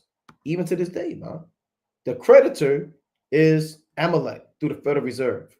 We're the debtors. That's where you have social and economic strain, oppression, wars, strife, robbery, high levels of poverty, homelessness due to the creditor and the debtor. Right? The creditor and the debtor. So another reason why they was catching hell and why Amalek was being persecuted was blood libels. Right? Blood libels. So not only was Amalek catching hell from kingdoms for trying to overthrow them financially, they were also known for blood libels, which is far worse. What is a blood libel? Right? Let's pull this up. Did I go through this? I went through this. Right? I believe I went through this article already. Jews and finance. There was some on this I want to get into. Right? Before I move on real quick. This whole thing is good, man. Before I go into the blood libels, let me just read this quick part. The idea that Jews were innately good with money is amongst the oldest Amalekite stereotypes, one that continues to impact perceptions of Amalekites today. In China, books touting the supposed secrets of Jewish financial success have been bestsellers, while all over the world, anti-Semites have long railed against Jews' purported control of international banking.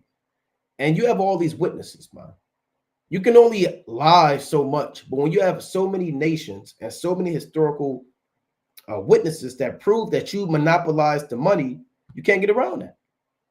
While the notion that Jews control the world economy or banking system is an obvious canard, it is true that Jews have been well represented in the fields of finance and business. This is commonly attributed to the fact that for centuries, Amalekites were excluded from professional guilds and denied rights to own land, forcing them to work as merchants and financiers. However, some academics contend that the historical evidence does not support this thesis and that Amalekite financial success instead is due to the community's high literacy rates. And it's not because they're financially literate, it's because they commit usury. And so they became successful, right? That's how they became successful. But going back to blood libels, what is a blood libel? Right? Here's another thing. Blood libel or ritual murder libel. It says is an anti-Semitic canard. Now, we look at the word anti-Semitic the same way we look at misinformation. and hate speech. These are words used to provide ambiguity, right? And shroud the truth with darkness. So you wouldn't accept it as the truth because he said it's anti-Semitic, right? It's slander. That's what they would say. But these things are true, man. What these devils do, child sacrifice, secret ceremonies, is true. They were doing this during the Middle Ages. That's where they were always getting persecuted. It says, which falsely accuses Jews of murdering Christians in order to use their blood in the performance of religious rituals. And they're known for doing this. There's historical proof of them taking children and doing child sacrifice, right? To this very day, right? To this very day. Let's jump down. In some cases, the alleged victims of human sacrifices have become venerated as Christian martyrs. Many of these, most prominently William of Norwich in 1144, Little St. Hugh of Lincoln in 1255, and Simon of Trent in 1475. How do you have three different accounts of Amalekites stealing children and harvesting their blood? If these are three different accounts, these are three witnesses.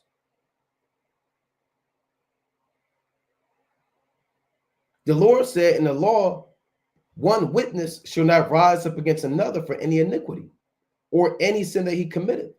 At the mouth of two witnesses or at the mouth of three witnesses shall the matter be established. You have three accounts of Amalekites taking children and performing human sacrifices on these children.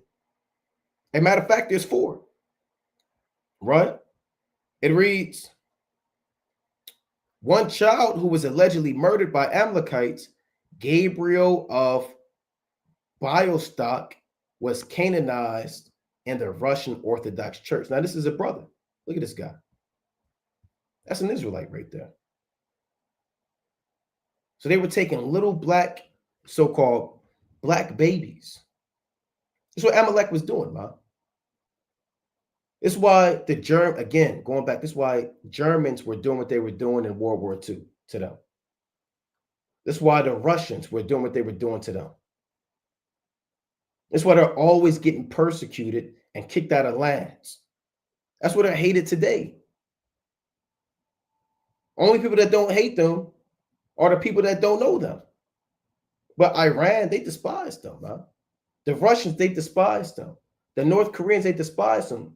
We despise them because we know the things that we're reading about are true. And back then, everybody knew that. Everybody knew how wicked they were. Now, look at this brother, man. I had this guy pulled up. This is a brother right here. Right? You see the woolly hair, brown skin, right? This might be the hand of the Most High right here. Gabriel of Bialystok. Check this out. And again, what is a blood libel? A blood libel is a ritualistic sacrifice where Amalekites take children, and they had this guy, and here it is. Right? They take children, steal them away, and God knows when in the middle of the night, just like those underground tunnels, which proves that this is not just some anti-Semitism. They got caught in New York, man. But they were doing this back then. They were taking these babies, kidnapping them, draining their blood out, drinking their blood, sacrificing the children, and doing ritualistic sex magic and black magic with the blood, man. Hey, these devils are bloodthirsty, man. You know, don't they circumcise their children like that? Where's that at? I had that too. I'm gonna go back to what happened with that brother. I gotta go into that. Aren't they? They're into blood, man. Blood from children, blood from babies. They're the only people on the earth historically that have ever done such wickedness where they circumcise the child and suck the blood off. Why are they always into blood off of children? Why do you have to take the blood and put your mouth on the baby rod? This is not this. All of these witnesses, all this proof It's nothing to do with damn misinformation. All them children in the Middle Ages, all them Israelite babies, taking them babies, draining their blood out. They're still lusting after blood. And if they could do this if they could do this publicly, think about this. If they can do this publicly in front of the world, put your mouth on a baby rod and suck blood out, and blood all in your beard. Imagine, just imagine what they do in private. Imagine what they're allowed to get away with in secrecy. This is public. And they're doing this with no backlash. No backlash.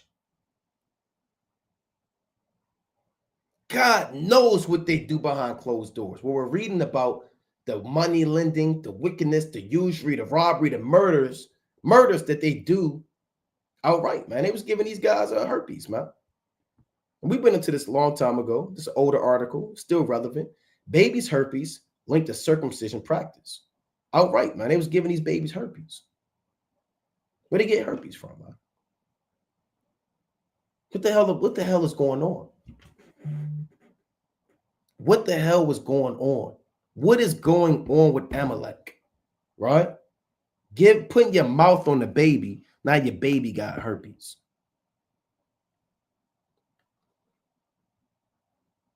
And I'm led to believe the way they circumcise that child, they do it where they can get most of that blood out.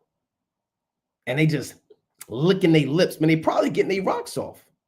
So lucky for the graphic language, colorful language. Hey, but these Amalekites probably get their rocks off, man. You know?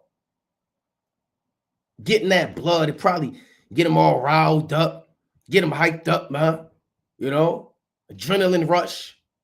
Make them feel strong, you know, crack their damn neck, you know, flex their shoulders a little bit, wipe the blood off their mouth until they get their necks fixed. That's why they had these damn tunnels, man. So what we read about what they were doing in the Middle Ages is what they're currently doing now. This happened. Nobody's talking about that. This thing just got swept under the rug.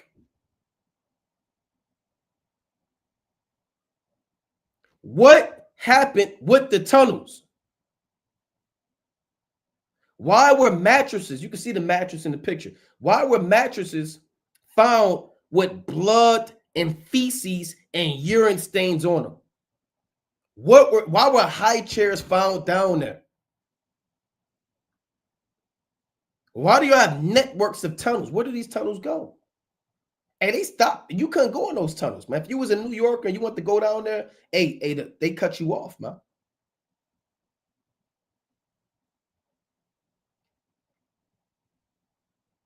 What was going down? Look at this. One of the items pulled, this with the on the screen. One of the items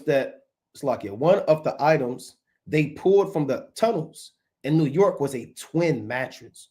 I can't sleep on no twin mattress, man. Husband and wife ain't sleeping on no damn twin mattress. Now, if you got a twin mattress, you got a twin mattress. But twin mattresses are for kids, right? You know. So these were for children. Who can guess what's the spot on the mattress and what they have done in the tunnels?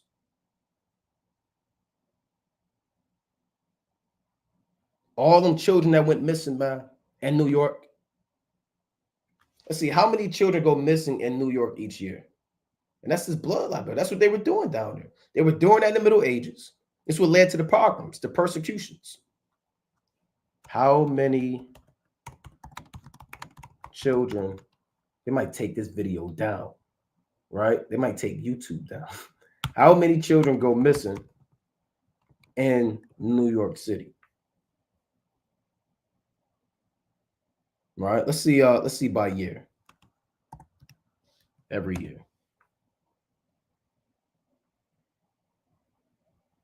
Damn, that's a lot of children. Hold on, let's see. Damn. The number of children reported missing in New York increased 7.1% in 2023 for a total of 12,623. 12,000 children. What happened to them? They all don't run away from home. They all didn't miss the school bus. They all didn't stay over their friend's house. They didn't go to Hollywood to be famous. 12,000 children. What happened to them? How many of these are so-called Black, Hispanic, and Native American children?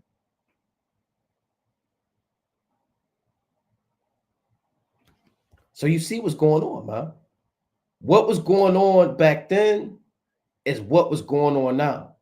They would take these children, sacrifice them, drain their blood, and perform all types of ritual, wicked, sex, magic, and damn human sacrifice. This was going on, man. Right? This is not a myth. There are multiple witnesses. Now, this brother, going back to this brother, he was a victim. It's a young brother right there, man. Young brother. Now, the Most High speaks against these sacrifices, man. And I'm going to get that precept too. So Gabriel of Biostock is a child. Now, this is from 1684 to 1609. This one, Jake was still in Europe, in Eastern Russia and all of that. This one, Jake was still there. That's why they have the Russian icon. Right? Now, Amalek was there too, still being devils. Money lending, they were coming into power, they were doing their thing. Is a child saint in the Russian Orthodox Church and Polish Orthodox Church. The story of his death is considered by some authors, especially from the Amalekite community, as an example of anti-Semitic, we know what that word means, blood libel. His feast day is held April 20th, right? Which equates to May 3rd. Now let's see what happened. According to tradition, 6-year-old Gabriel was kidnapped from his home in the village of Severki in Poland. On Amalekites' Passover, while his parents, which were pious Orthodox Christians, Peter and Anastasia Gobdell, were working in a nearby field. So the parents was at work, and he was there by himself. They were close enough. Shutko, a Amalekite arrendator, right? Look, he was collecting taxes and minting money. Was accused of taking the boy to Biostock. So they took him and pierced him with sharp objects and draining his blood for 9 days before bringing the dead body back to Severki and dumping it in a local field. After the discovery of his body, Gabriel was buried in Severki in an area of the local cemetery where child plague fatalities would later be interred. You see that? See that right there? So he was a victim, huh? He was a victim. He was a victim. Now, this is well known, man. The only people that deny this are the people that did it. Every people that's of the earth now know that this was a real event. Amalek took an Israelite from his children, from his parents. Look at all them Israelites that go missing every year. I believe in DC, you got like at one time, it was almost 2 million Israelite girls that went missing. Now, the tunnels that were in New York, those were the tunnels that were discovered. I'm going to say that again. Those tunnels in New York, those got discovered. Did the ones in DC get discovered? Did the ones in LA get discovered? Did the ones in these predominantly Israelite cities like Memphis, Mobile, Alabama, Detroit, where you have these large, Baltimore, these are cities with large populations of Israelites. Did those things get discovered, man? Hey, Baltimore, man, you brothers from Baltimore, Ricerstown, Owens Mills, Park Heights, Pikesville. All that is Amalek town. What about those tunnels? Right? What about these children that go missing, man? But you want me to feel sorry for Amalek, man? The hell with Amalek, man. They took this brother and they killed this brother, right? They took this brother and they killed him. Now you can say it didn't happen. I believe it happened, right? I believe it happened because there's too many accounts, especially what just happened with these tunnels. It's too many witnesses. Let me get that out the law, right? There's too many witnesses. It's not a one-off. See, it could be a one-off. Maybe it's an exception. No, it ain't no one-off, man. Right? Deuteronomy chapter 19 15. One witness shall not rise up against any man for any iniquity or for any sin and any sin that he sinneth. At the mouth of two witnesses or at the mouth of three witnesses shall the matter be established. And the matter's been established, man. So they took that, brother. And here's the picture again, man. Right? Now they did this again. They did it with Gabriel, right?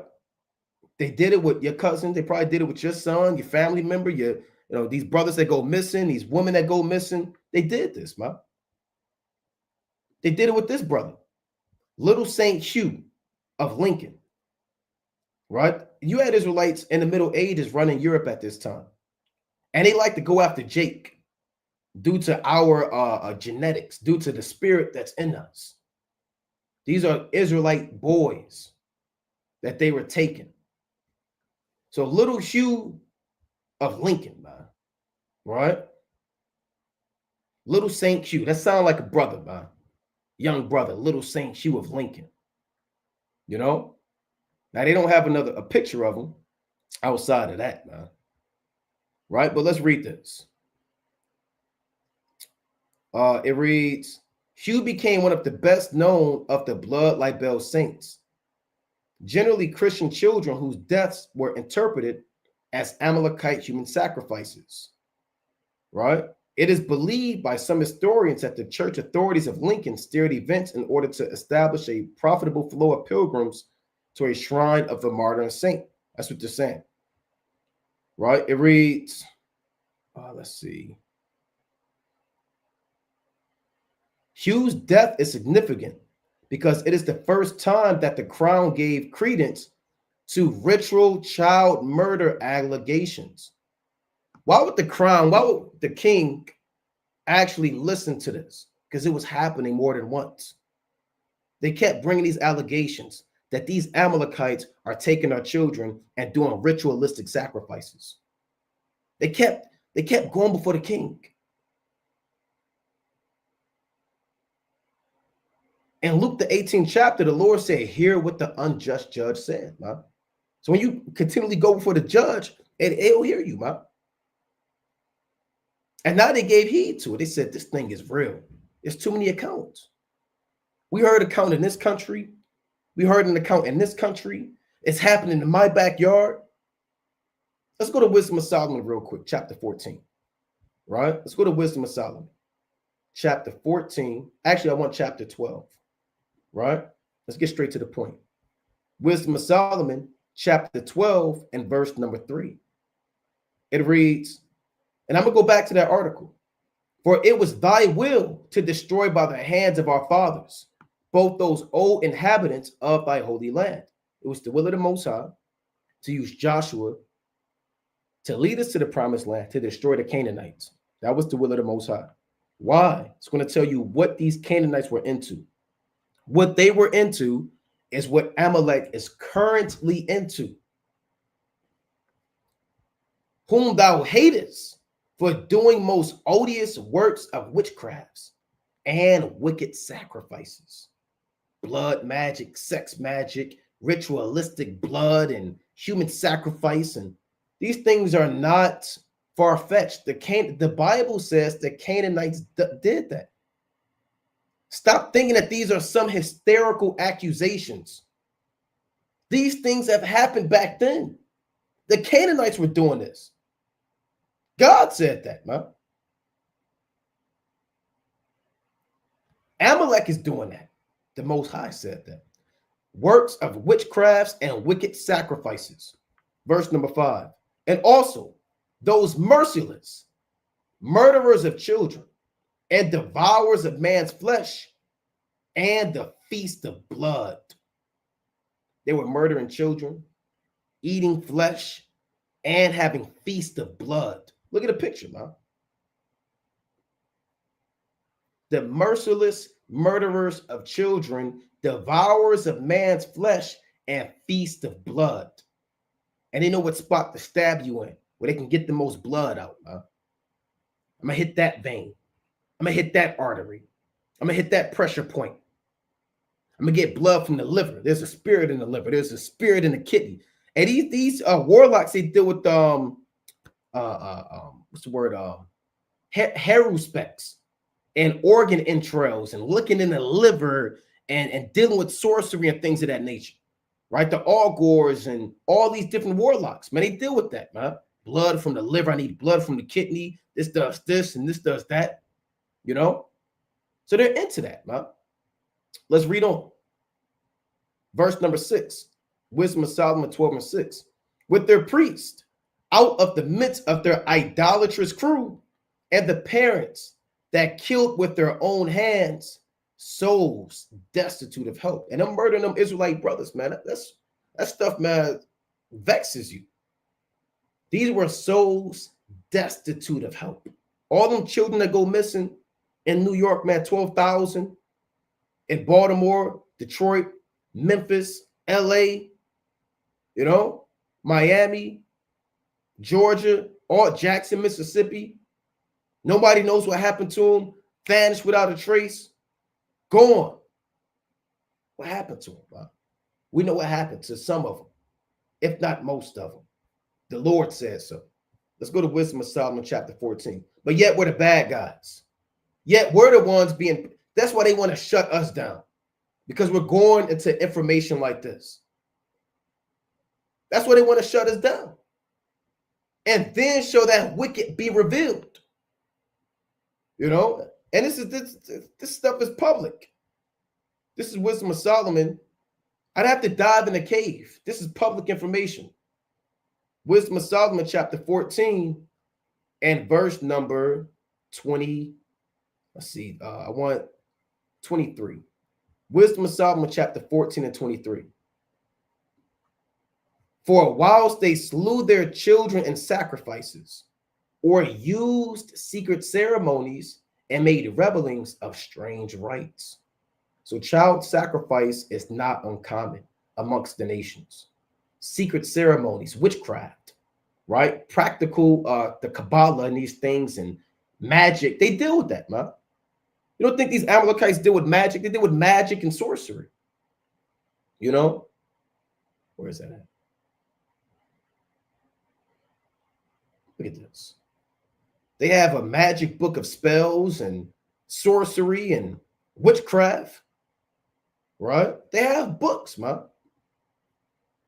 Right, here's another article. Incantation, spells, and adjurations.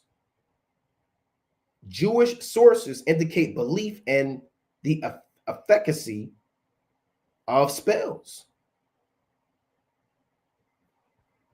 Right? So you need blood to, because inside of your blood is life.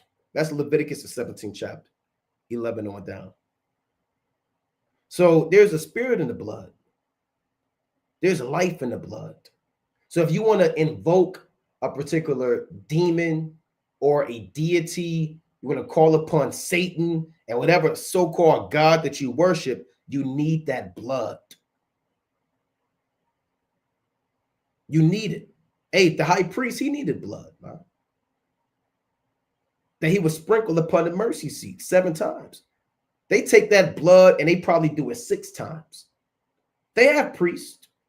You don't think these Amalekites have sages and magi and sorcery that deal with incantations? It's right here that they deal with incantations, spells, and adjurations, man. You know? Let me read this real quick. Then I'm going to go back to these brothers, man.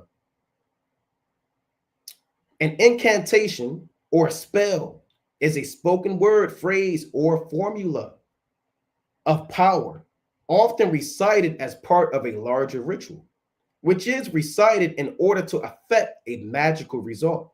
Most cultures have some idea about words having supernatural constructive powers, But nowhere is this belief stronger than in Judaism. See that? Nowhere on the earth, no people use mysticism and magic and sorcery and blood sacrifice and potions and amulets and charms. Nobody does that more than these devils. Don't let the suits and ties fool you. Don't let Netanyahu's blue tie fool you, right? These devils have always been into this. Now, let's go back to this. Actually, let me get one more precept about these sacrifices. Let's go to Isaiah 57, right? This is the book of Isaiah, chapter 57, and verse number 5. I'm going to start at 4. Against whom do you sport yourselves? Against whom make ye a wide mouth and draw out the tongue? Are ye not children of transgression and seed of falsehood? This is what the Lord talking about the Israelites. You're scoffing against the prophets. You're sporting yourselves. You're making a mockery. You're talking against Isaiah. Hey, but this also applies to these nations, man. They scoff and they rail against the men of the Lord. Inflaming yourselves with idols under every green tree, slaying the children in the valleys, under the cliffs of the rocks, slaying the children in the valleys, under the cliffs of the rocks, man. Wickedness. Even Israelites got into that, man. Right? Even they got into that. So little Saint Hugh, right, was the first account where the crown gave credence to ritual child murder allegations, because it kept happening, still happening. Through the direct intervention of King Henry VIII, it was further boasted by Matthew Paris' account of the events. And Edward I support, look at all these people backing it up, for the court after his ordering of the expulsion of Jews. A king not just going to expel anybody for no reason. Hey, these people help build his economy. These guys are workers, man. You know, these guys are they field hands. They handle money. If you're going to expel people, especially back then, you know it's for a damn good reason. Because all of these damn child sacrifices they was doing. So he expelled them from England, particularly his projection of power through the renovation of the tomb in the style of the Eleanor crosses, right? Unlike other English blood libels, the story entered the historical record, medieval literature, and in ballads circulated until the 20th century. So they started telling people, stop talking about this, man. Stop talking about this. Let this be as if it never existed, right? Let this be as if it never existed. So you had little Saint Hugh of Lincoln, and you had one of the most famous ones, Simon of Trent, right? Simon of Trent. Now, these are all whitewashed images, right? But these were all more than likely brothers, man, right? So let's read this. So remember, you had the Moors. You had all of these brothers that was in Italy, Spain, and Portugal. But, you know, now they got these images where they got it looking like a damn Edomite baby, right? But remember, who was running Italy at this time? Who was running Germany at this time? The Moors. Who was running the Holy Empire at this time? Jake. So little Saint Hugh, Gabriel, Simon, you know, these would have had that been brothers. So let's see what happened with this brother. Let's see. I want to get straight to the point. I mean, this whole thing, man. All right. So it reads, Samuel was a money lender and Tobias a physician, right? The prince bishop had renewed the Amalekites community's permission to reside and practice their professions in Trent a few years previously, right? Let's see. I want to jump down. Let's see. I want to get straight to the point for sake of time. All right, I'll just read maybe this first few sentences. Let's see what happened with this brother. The events themselves have been reconstructed from a careful study of the trial records. So this is a real deal by American historian Ronnie Hsia. So this ain't no fable. They hired American historians to see what happened.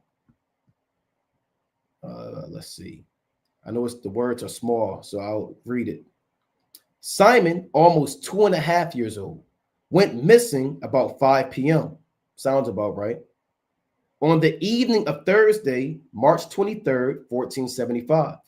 The following day, Good Friday, Simon's father approached the Prince Bishop to ask help in finding his missing child. So the father said, "Where's my child at?" The podesta, right? So that's the highest civil office. Giovanni de Salis had his men spread a description of Simon through the city. Over the following couple of days, searches were carried out by Simon's family and neighbors, by the servants of the podesta, and also by the Amalekite community. See that? Those are those people that steal stuff and help you look for, who had been alerted to a rumor that they had taken a child and were concerned about the possibility of being framed. On Saturday, March 25th, Simon's father appealed to the podesta specifically to search Amalekite houses. Why would they want to search Amalek? Because they were always known for that. Hey, man, God forbid, right? God forbid a brother child go missing. You got Amalekites around you. You might want to make the move, man. You might want to make the call, right? Make the call and don't wait. If you got a child and go missing and you stay around Amalekites, you better start thinking fast. And like this brother, this father, this Israelite father, he said, "My child is missing, going to where Amalek is at, man." Now, I'm not playing around. He went to the government and said, "We need to go to their house." Simon's father appealed to the podesta specifically to search the Amalekites' houses, saying, check this out, he had been advised they might have taken his child. That was of the Lord. The Lord used somebody to tell him, these devils probably took your child. Despite these searches, no sign of the child was found. Samuel's property was extensive, including a hall that functioned as a synagogue and a water cellar that had been used for ritual bathing and was supplied with water from a channel that ran beneath the property. Right? Let's see. Let's read on. According to the trial record, on Easter Sunday, March 26, a cook named Seljamin went to Samuel's cellar to fetch water to prepare the evening meal and found Simon's body in the water. See that? So they found the little brother's body in the water. Samuel himself, accompanied by the two other Amalekites, went to the podesta to report the discovery. Later that evening, the podesta and some of his men retrieved the body, with the servant Ulrich being ordered to carry it to a hospital. The narrative summary, based on the trial documents drafted from 1478 to 1479, omitted the fact that the Amalekites had themselves reported finding the body, stating that only Ulrich had found Simon's body in the ditch. Now, let's read a little bit more. Here's the point. Following the report of the body's discovery, the entire Amalekite community, both men and women, were arrested and forced under torture to confess to having murdered Simon to use his blood for ritual purposes. A classic example of the blood libel that Jews had used Christian blood in their rituals. It says, an examination of the corpse by city doctors determined that Simon had not died of natural causes, but had been exsanguinated.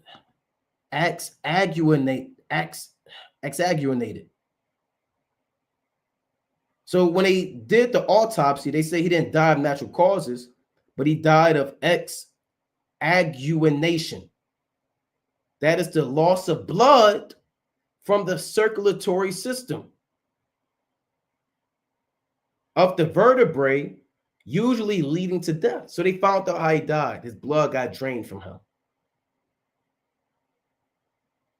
His blood got drained from him.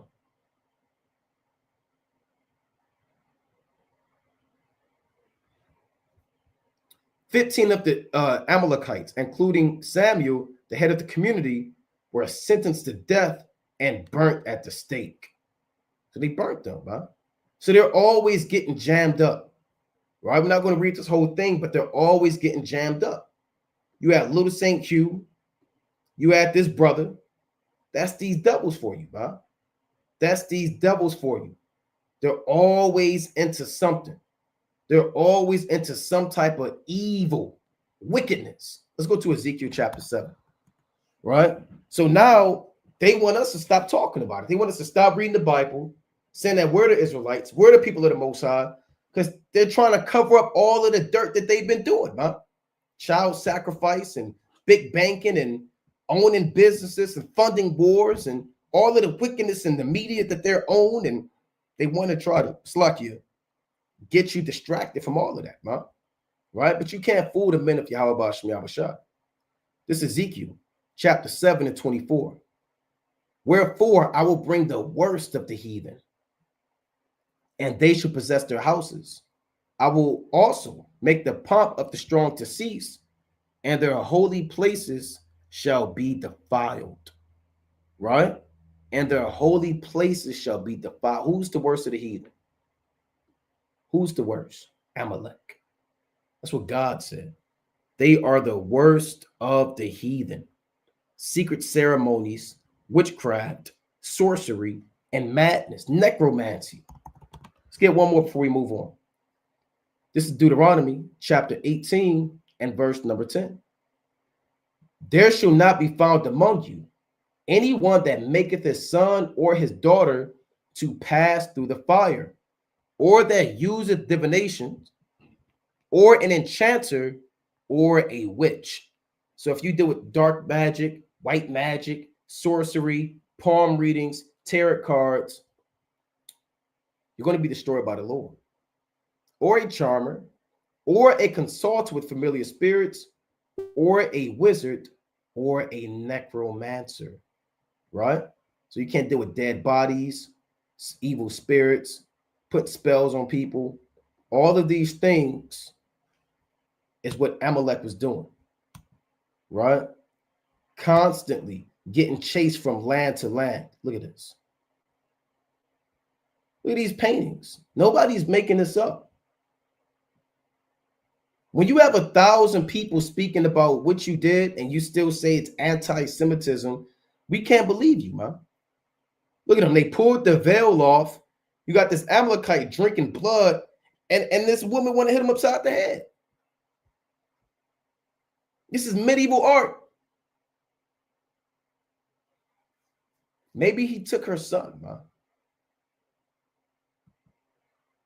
You know, Amalek is the serpent, fox, demonic man on the earth, man. Look at this. Here's another one where they got caught. They drew a picture where they was draining this boy's blood, man. You know? So that's why you have these pogroms going on. That these massive massacres against Amalek. Right? So let's see one more thing that they were into. Right? This is another thing that they got charged with. Let's pull this up. Look at this. They got expulsions from England, France, Germany, Spain, Portugal, and somehow they came back into power.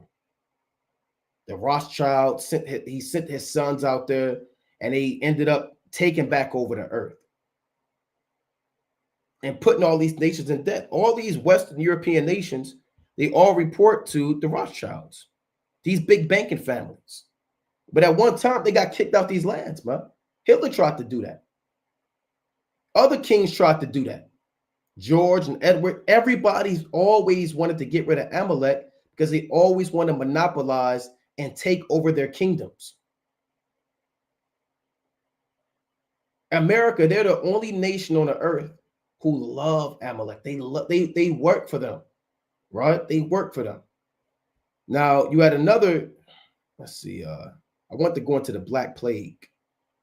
Right, let me pull that up. Right, we press for time. Let's see.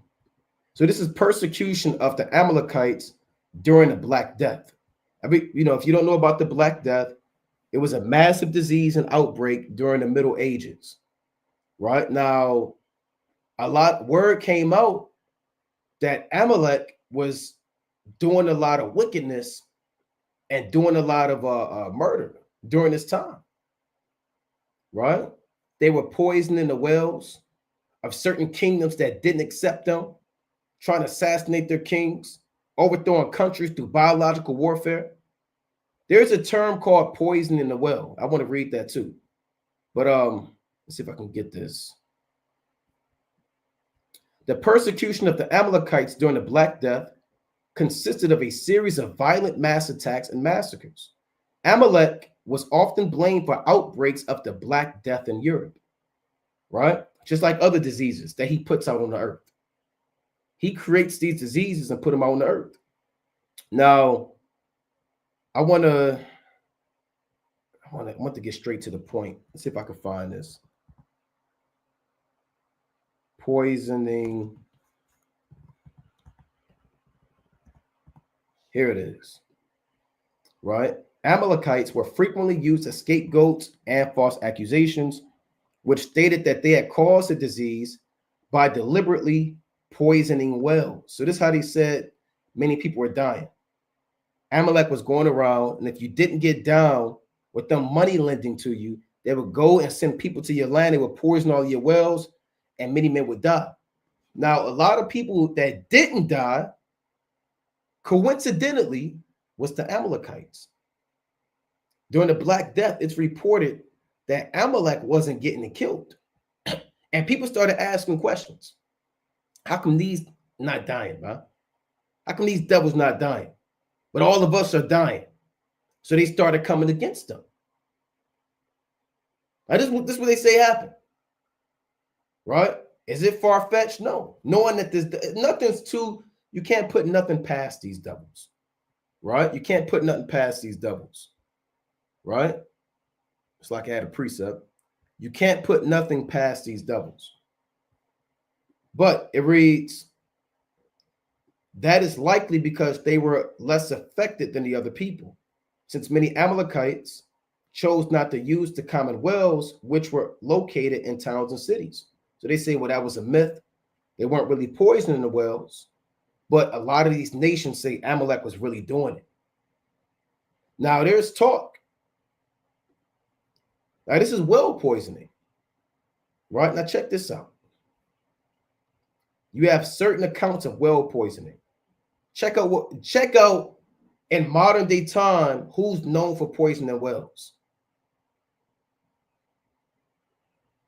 After World War II, NACOM, a paramilitary organization of about 50 Holocaust survivors, these were Amalekites. The group's leader, Abba Kovner, went to mandatory Palestine in order to secure large quantities of poison for poisoning water mains to kill a large number of Germans. Hold on now. Here you have these reports about them doing it during the Black Death, and Amalek was really behind that heavy. You can say, well, that was a myth. Well, they did it in modern time. They brought large quantities. That's their MO. They poison the air. They poison the water. They poison the people. They bought large quantities of poison, but then they poisoned all of these Germans. This actually happened. Let's see what else they did. Israel poisoned the wells and water supplies of certain Palestinian towns and villages as part of the biological warfare program. So it's not far-fetched. They're known for doing that. They poisoned the wells of the Palestinians. They poisoned the wells of the Germans. So they're saying that they were poisoning the wells in the Black Death. So we're led to believe that this thing actually happened because they keep doing it. So part of it could very well be the sanitation and the filth, but a lot of this, man, you're finding out that Amalek is behind these things. Right? They're behind these things. And this is why they were always being massacred and persecuted and killed due to their murders on the earth. Let's go to Psalms real quick. Right? Psalms chapter 140. Right? This is Psalms chapter 140 and verse number 1. Deliver me, O Yahweh, from the evil man. Preserve me from the violent man. Who's the violent man? Esau. Who's the evil man? Esau. Which imagine mischiefs in their heart. Continually are they gathered together for war. They do imagine mischief, man. Think about what these devils are into. They have sharpened their tongues like a serpent. Adder's poison is under their lips, Salah. The adder's poison is their philosophies, their lies, that venom that seeps into your veins and slowly corrupts your mind and your spirit. Keep me, O Yahweh, Ba'ashmi Abishai, from the hands of the wicked. Preserve me from the violent man who have proposed to overthrow my goings. So there's a reason why these devils are cracking down on hate speech, why they're cracking down on misinformation, why they're raiding houses. What's the true reason behind it? Because this truth is coming out.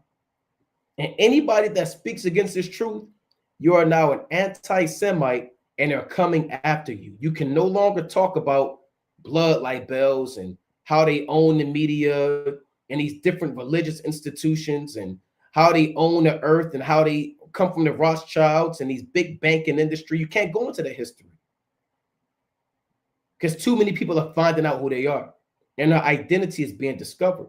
So now they're putting out all these laws to try to stop the bleeding and put out the fire that's happening. You can't put out this fire, man. Right? You can't put out this fire. This is of Yahweh Ba'ashmi Yahushua. Right? Let's go to Job chapter 24. Right? So that's where they're putting all this out, man. Everything we're going into, they know about that.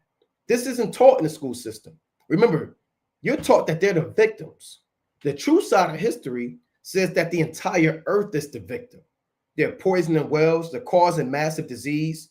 They're committing usury. They're robbing the people financially, putting people in debt, taking over countries, taking children, committing wickedness, funding wars. They got to go. Right? This Job chapter 24 and verse number 12. Men groan from out of the city, and the soul of the wounded crieth out, yet the Most High layeth not folly to them. So people get oppressed. People cry out. People are being murdered by Esau, but the Most High, he don't judge Esau for their wickedness yet. They are of those that rebel against the light. They know not the ways thereof, nor abide in the paths thereof. The murderer, rising with the light, killeth the poor and needy, and in the night is as a thief. Who's the murderer? The Edomites. They kill the poor and the needy, and they're like a thief. They have a disguise. All thieves wear masks. Most thieves. If you have some type of understanding, you're not going to go out there and show yourself on camera. You'll wear a ski mask. You'll wear this different, damn, whatever, man. Clown mask, a Jason. You'll put a mask on. You don't want people to know your identity. The eye also of the adulterer waited for the twilight, saying, no eye shall see me, and disguiseth his face. He's disguising himself with anti-Semitism, hate speech, misinformation. Him saying that he's the people of the Lord. He's the chosen people. He's disguising himself. He's really a blood-drinking, sorcery-practicing, dark magic, warlock demon. In the dark, they dig through houses, which they had marked for themselves in the daytime. They know not the lights. So they got tunnels. They dig through houses. They plot over lands, For the morning is to them even as the shadow of death. If one know them, they are in the terrors of the shadow of death. Meaning, when they get exposed and the light is manifest on them, they're terrified. They're terrified right now. Wouldn't any adulterer that gets caught committing adultery, wouldn't they be shocked when they get exposed? When the husband kicks the door down and finds his woman in bed with another man? Don't they take the sheets and they naturally try to cover themselves, hide them face, get me off camera, put themselves back in darkness? That's what this devil is doing. The light is out, man. The cat is out the bag. The jig is up. You're the devil. You're, like I said, a blood drinking, money lending, fraudulent sorcerer who commits evil on the earth, who's trying to masquerade and hide their crimes against humanity, primarily against the Israelites, by putting this false agenda out that you're the victims, you need to be protected, and everybody's against you. We know you damn devils, man. You're a liar. You're the devil, man. Child molesting creep. And we're going to say it how it is, man. See, the Most High revealed the deep things of the Most High, right? This 1 Corinthians chapter 2 and 10. But the Most High hath revealed them unto us by his Spirit. For the Spirit searcheth all things, yea, the deep things of God. So everything's going to come to light about you devils in the last days, man. All of your sins, all of your crimes, all of your wickedness. The Most High got a spirit and a servant of the Lord, man. We waging war against you spiritually, man. For years and decades and hundreds of years, you have lied and slandered us, man. The servants of the Lord, even to this very day. So the Most High's put the spirit in us to clap back at you, man, with all of the information that you sought to oppress, right? Let's go to Luke 18 and 17, or Luke 8 and 17, and we winding down. Luke chapter 8 and 17. For there is nothing, for nothing is secret that shall not be made manifest, neither anything hid that shall not be known and come abroad. Take heed, therefore, how ye hear. For whosoever hath, to him shall be given, and whosoever hath not, from him shall be taken, even that which he seemeth to have. So all things are going to come to light. Everything's going to be made manifest, for the day shall declare it. Right? This 1 Corinthians chapter 3 and verse number, let's see, I want to start at 13.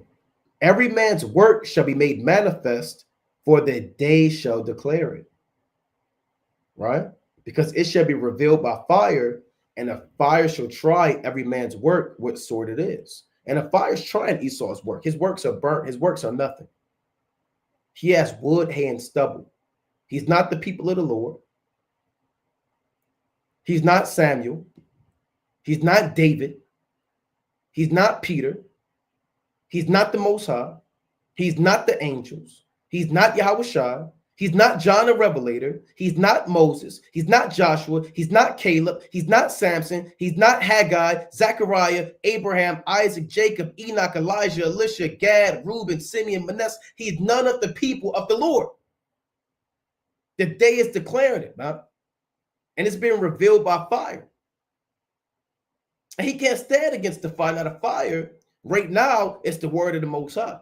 And none of his works can hold to what the truth is. And the Lord put it in the spirit of Ezra and said, great is the truth and mighty above all things. Right? Let's get that in 1 Ezra chapter 4. This 1 Ezra chapter 4 and verse number 38. It reads, as for the truth, it endureth and is always strong, and it's like it liveth and conquereth forevermore. Right? And let me jump up to verse 35. Is he not great that made these things? Therefore, great is the truth and stronger than all things, all of your lies, all of your deception, your education system. See, this came out. Now, here we are was learning in your school system that you're supposed to be the people of the Most High. And we're supposed to feel bad for you. But now the truth is out. And it's stronger than all things. All the earth calleth upon the truth, and the heaven blesseth it. All works shake and tremble at it, and with it is no unrighteous thing. Wine is wicked, the king is wicked, women are wicked, all the children of men are wicked, and such are all their wicked works, and there is no truth in them. And their unrighteousness also they shall perish. As for the truth, it endureth, and is always strong, it livereth and conquereth evermore. So again, we know why these pogroms was happening. Why were there violent riots and massacres of the Amalekites? Why are they always getting expelled out of lands? Due to their witchcraft, sorcery, murders, and lies. They're putting all these laws out to enhance their security. They're raiding houses. Where's that at? They're raiding houses to stop this information from coming out. They're taking phones, social media, laptops to stop this word from coming out, right? But what did the Most High say? Let's get one more, right? Let's wind down. What did the Most High say? He said in Acts, the 5th chapter, right? It reads what? It's the book of Acts, chapter 5 and verse 39. It reads, but if it be of the Most High, ye cannot overthrow it, lest happily ye be found even to fight against the Most High. You can't overthrow it. So with that, we're going to close up, giving, of course, our honor and glory to Yahweh by Shema Mashiach Amalek Yahushai. This has been Pogroms, Untold Secrets, and the End of Amalek. With that, we're going to close up. Again, giving our honor and glory to Yahweh by Shema Mashiach Amalek Yahushai. Keep the Sabbath holy. No buying, no selling, no work, no cooking, no vanity, no sex on the Sabbath, no speaking your own pleasures, doing your own words. Keep the Sabbath holy. Pray to the Almighty, Yahweh by Shema Mashiach Amalek Yahushai. Watch these prophecies. Examine yourself. Holy convocation, and keep the Sabbath sanctified according to the divine purpose of Yahweh Bashim Yahushua. That Most High willing you are edified. Kwam Yasha. Shalom.